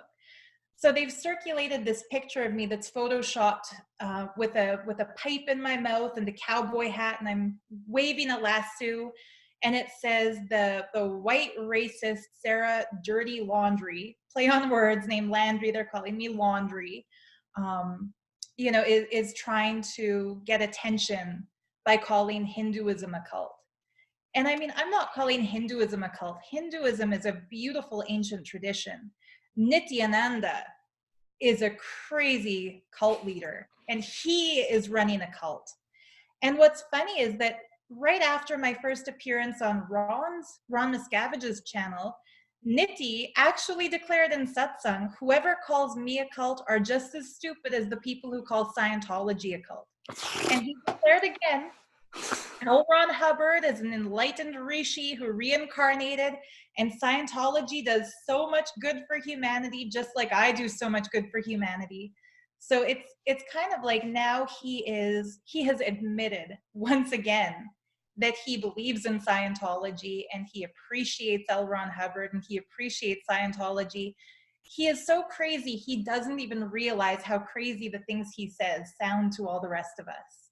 And that's the thing, right? Because he's created his own reality. And this is usually the end game for these guys, you know, in terms of late stage cult, you know, downfall or whatever, late stage cult, you know, phase. I mean, it can go on for years. It's a kind of amazing how long it can go on for, actually. But at the same time, this is also where these are the times where things can get really hairy and then they explode, right? It's and implode, I should say. So but there's a lot of money there, you know, there's a lot of influence there. So, you know, it really is a matter of drumming up public awareness and you know, law enforcement awareness is to absolutely, you know. So there are legal avenues being pursued that I've been advised not to talk about, but for sure the goal would be have him behind bars. And I mean, he has now made all of his sannyasis take a vow called apat sannyas, which means the form of sannyas that a person takes in emergency right before death. And he has made them take a vow that they are willing to sacrifice their lives for his mission. So we are very scared. We being the ex-Nithyananda community, the survivors of his cult, are truly terrified that he is going to try to instigate some kind of a mass suicide, or he's already committing character assassination against his detractors. We don't want to see that go a step further into actual physical violence. Exactly. Nobody wants that. Nobody wants that. And you getting the story out, and these other, you know, 100+ people also speaking up, also, you know, contacting legal advice, legal authority, whatever, with what they know. That is what to do now. And hopefully, you know, even though it's happening in a multinational situation here, hopefully the, you know, Indian authorities are all over this. And, you know, because it is somebody's job to bring him back. Absolutely. You know, and that somebody needs to know that there's a lot of people relying on him or her to do that.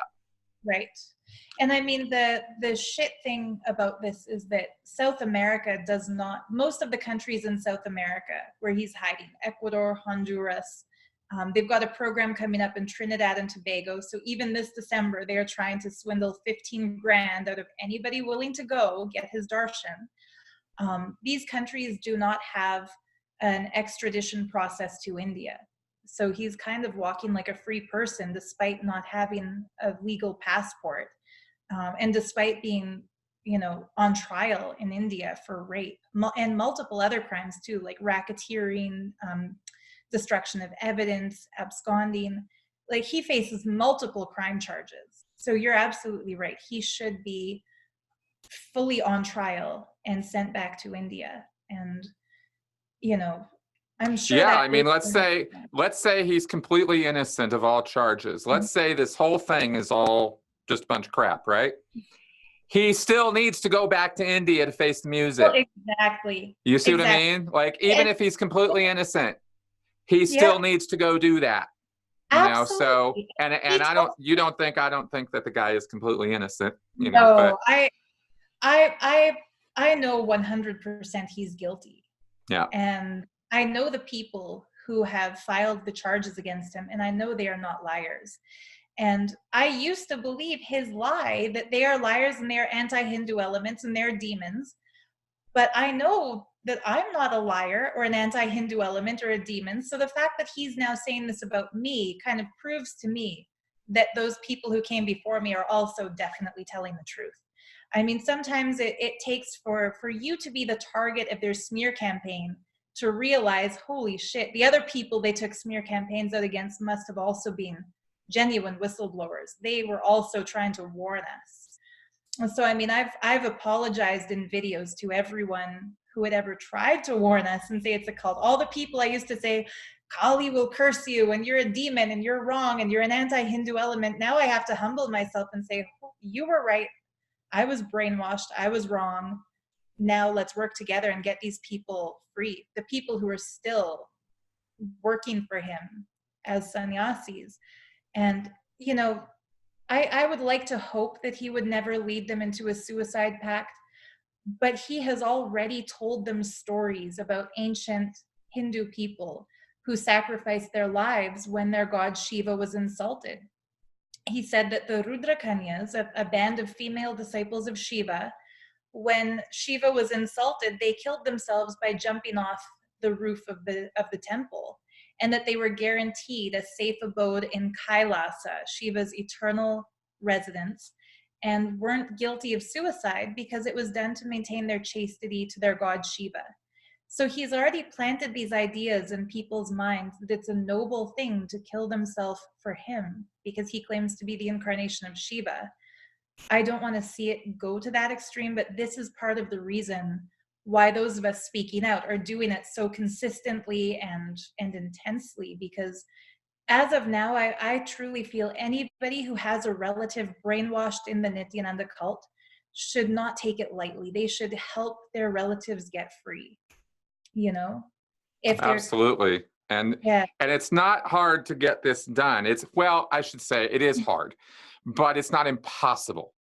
Right. There are people who know how to do this. There are therapists who know how to do this or who know how to help people with this. There are a ton of resources online. There are groups that are put together. The International Cultic Studies Association is the first one that comes to mind. There are others, right, who you can contact who can help with that process of how do you talk to somebody who's in a situation like this? How do you get them talking to you? Because that's the more important part of it. Right. That kind of thing, right? How do you do an intervention? Yeah. This stuff is out there. It's not something to take lightly. It's not something to brush off or think it's no big deal. It is. You're changing a person's life. There are moral issues there. You got to make sure that that you're not harming this person in the name of helping them. I mean, that can happen. So there's a lot to know about this, but it's worth the time and effort because it is helping them. It is a helpful thing to do to get somebody out of this kind of situation, especially when there's children involved. Yeah. You want to be a grown-ass adult and go make stupid decisions for yourself, you go right ahead. But those little kids never had a chance to be asked whether they wanted to be part of this or not. They are not, that free will and all of that and individual decision doesn't apply to them. Not the same way it does to adults, not in this kind of situation or context. So. And the worst thing is their parents who should be protecting them are brainwashed in the same cult and believe their kids are not children. They are eternal beings who are in the bodies of children, but they're the reincarnations of great yogis and great yoginis and gods and goddesses, and that anything done, for example, somebody was asked, what would you do if you found out that your kid really had been beaten and hit in this Gurukul? And she said, I trust Swamiji so much. This is a mother of one of these kids. I trust Swamiji so much that I would know my child had been beaten for the sake of their manifesting super consciousness. So that means these parents are not mentally fit to provide their children with a safe, healthy lifestyle environment. You make a very good point there. And in the United States, it would not be that difficult to get child services all over this. I have no idea what the situation is in India with this. Yeah. The majority of the kids who attend that Gurukul are American citizens.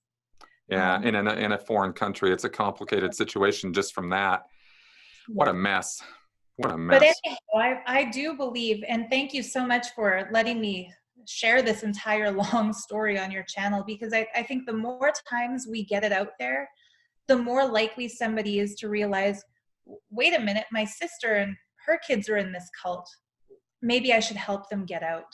You know, I really believe that as a grassroots effort, families can start pulling their relatives back to reality, and maybe familiarizing themselves with the Nithyananda cult jargon will help, because Nithi calls the real world, like the world that you and I are living in, he calls this the Maya matrix. Maya means illusion, matrix like the Matrix movies. He says this is an illusionary program inserted into reality to make us believe that we are human beings having this experience where we have to pay taxes and go to work and live on the grid. But that when somebody joins his Adinam, they are living beyond the matrix and the true reality. So these people are so heavily brainwashed that they believe the real world is an illusion, and that the cult is the reality that takes them beyond that illusion. And so they're likely to retaliate and say things like, it's your Maya matrix conditioning that believes this is child abuse. You don't understand. This is the ferociousness that wakes up their superhuman abilities. Or you don't realize that sleep deprivation is a Maya matrix fraudulent false concept. These kids are manifesting kutakesha. They're going beyond sleep. You know, these are people who have been seriously abused for years, who have been convinced that the abuse is a gift and it's a good thing and they're grateful for it. So they don't want to be freed from it. They will try to drag other people into it. But that doesn't mean that you should say they're a lost cause, because I was right there as brainwashed as anybody else. And even when I left the organization, I felt like a failure at first. You know, maybe I wasn't good enough or ready or prepared for that. You know, Nithi told me to come back and change the system and fix it and make it less culty. I failed. I'm not able to do that. You know, a lot of people, when they leave, they have guilt and they think that it's their incompletion, that they weren't good enough. And those people also need some counseling and some help so that they can get fully deprogrammed and move on with their lives.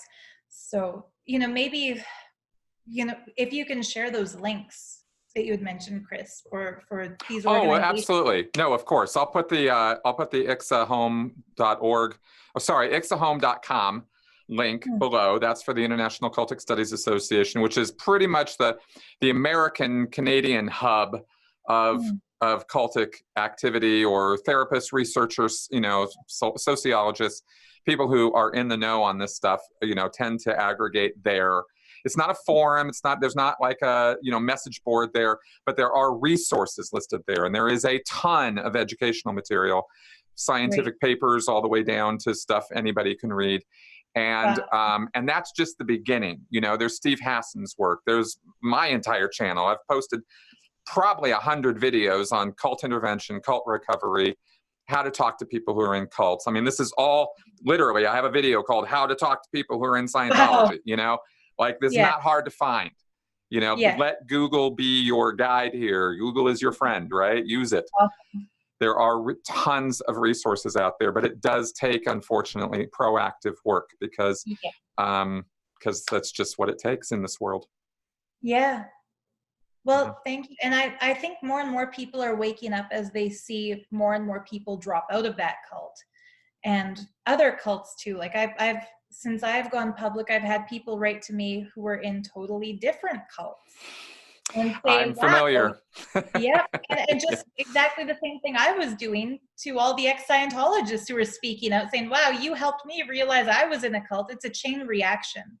So, you know, anything people can do who have experienced cult abuse to share their stories, it does make a difference. And those of us waking up from cults and Googling, you know, cult survivor, cult escapee, we do find those things online, and it's helpful to hear how other people got out of it.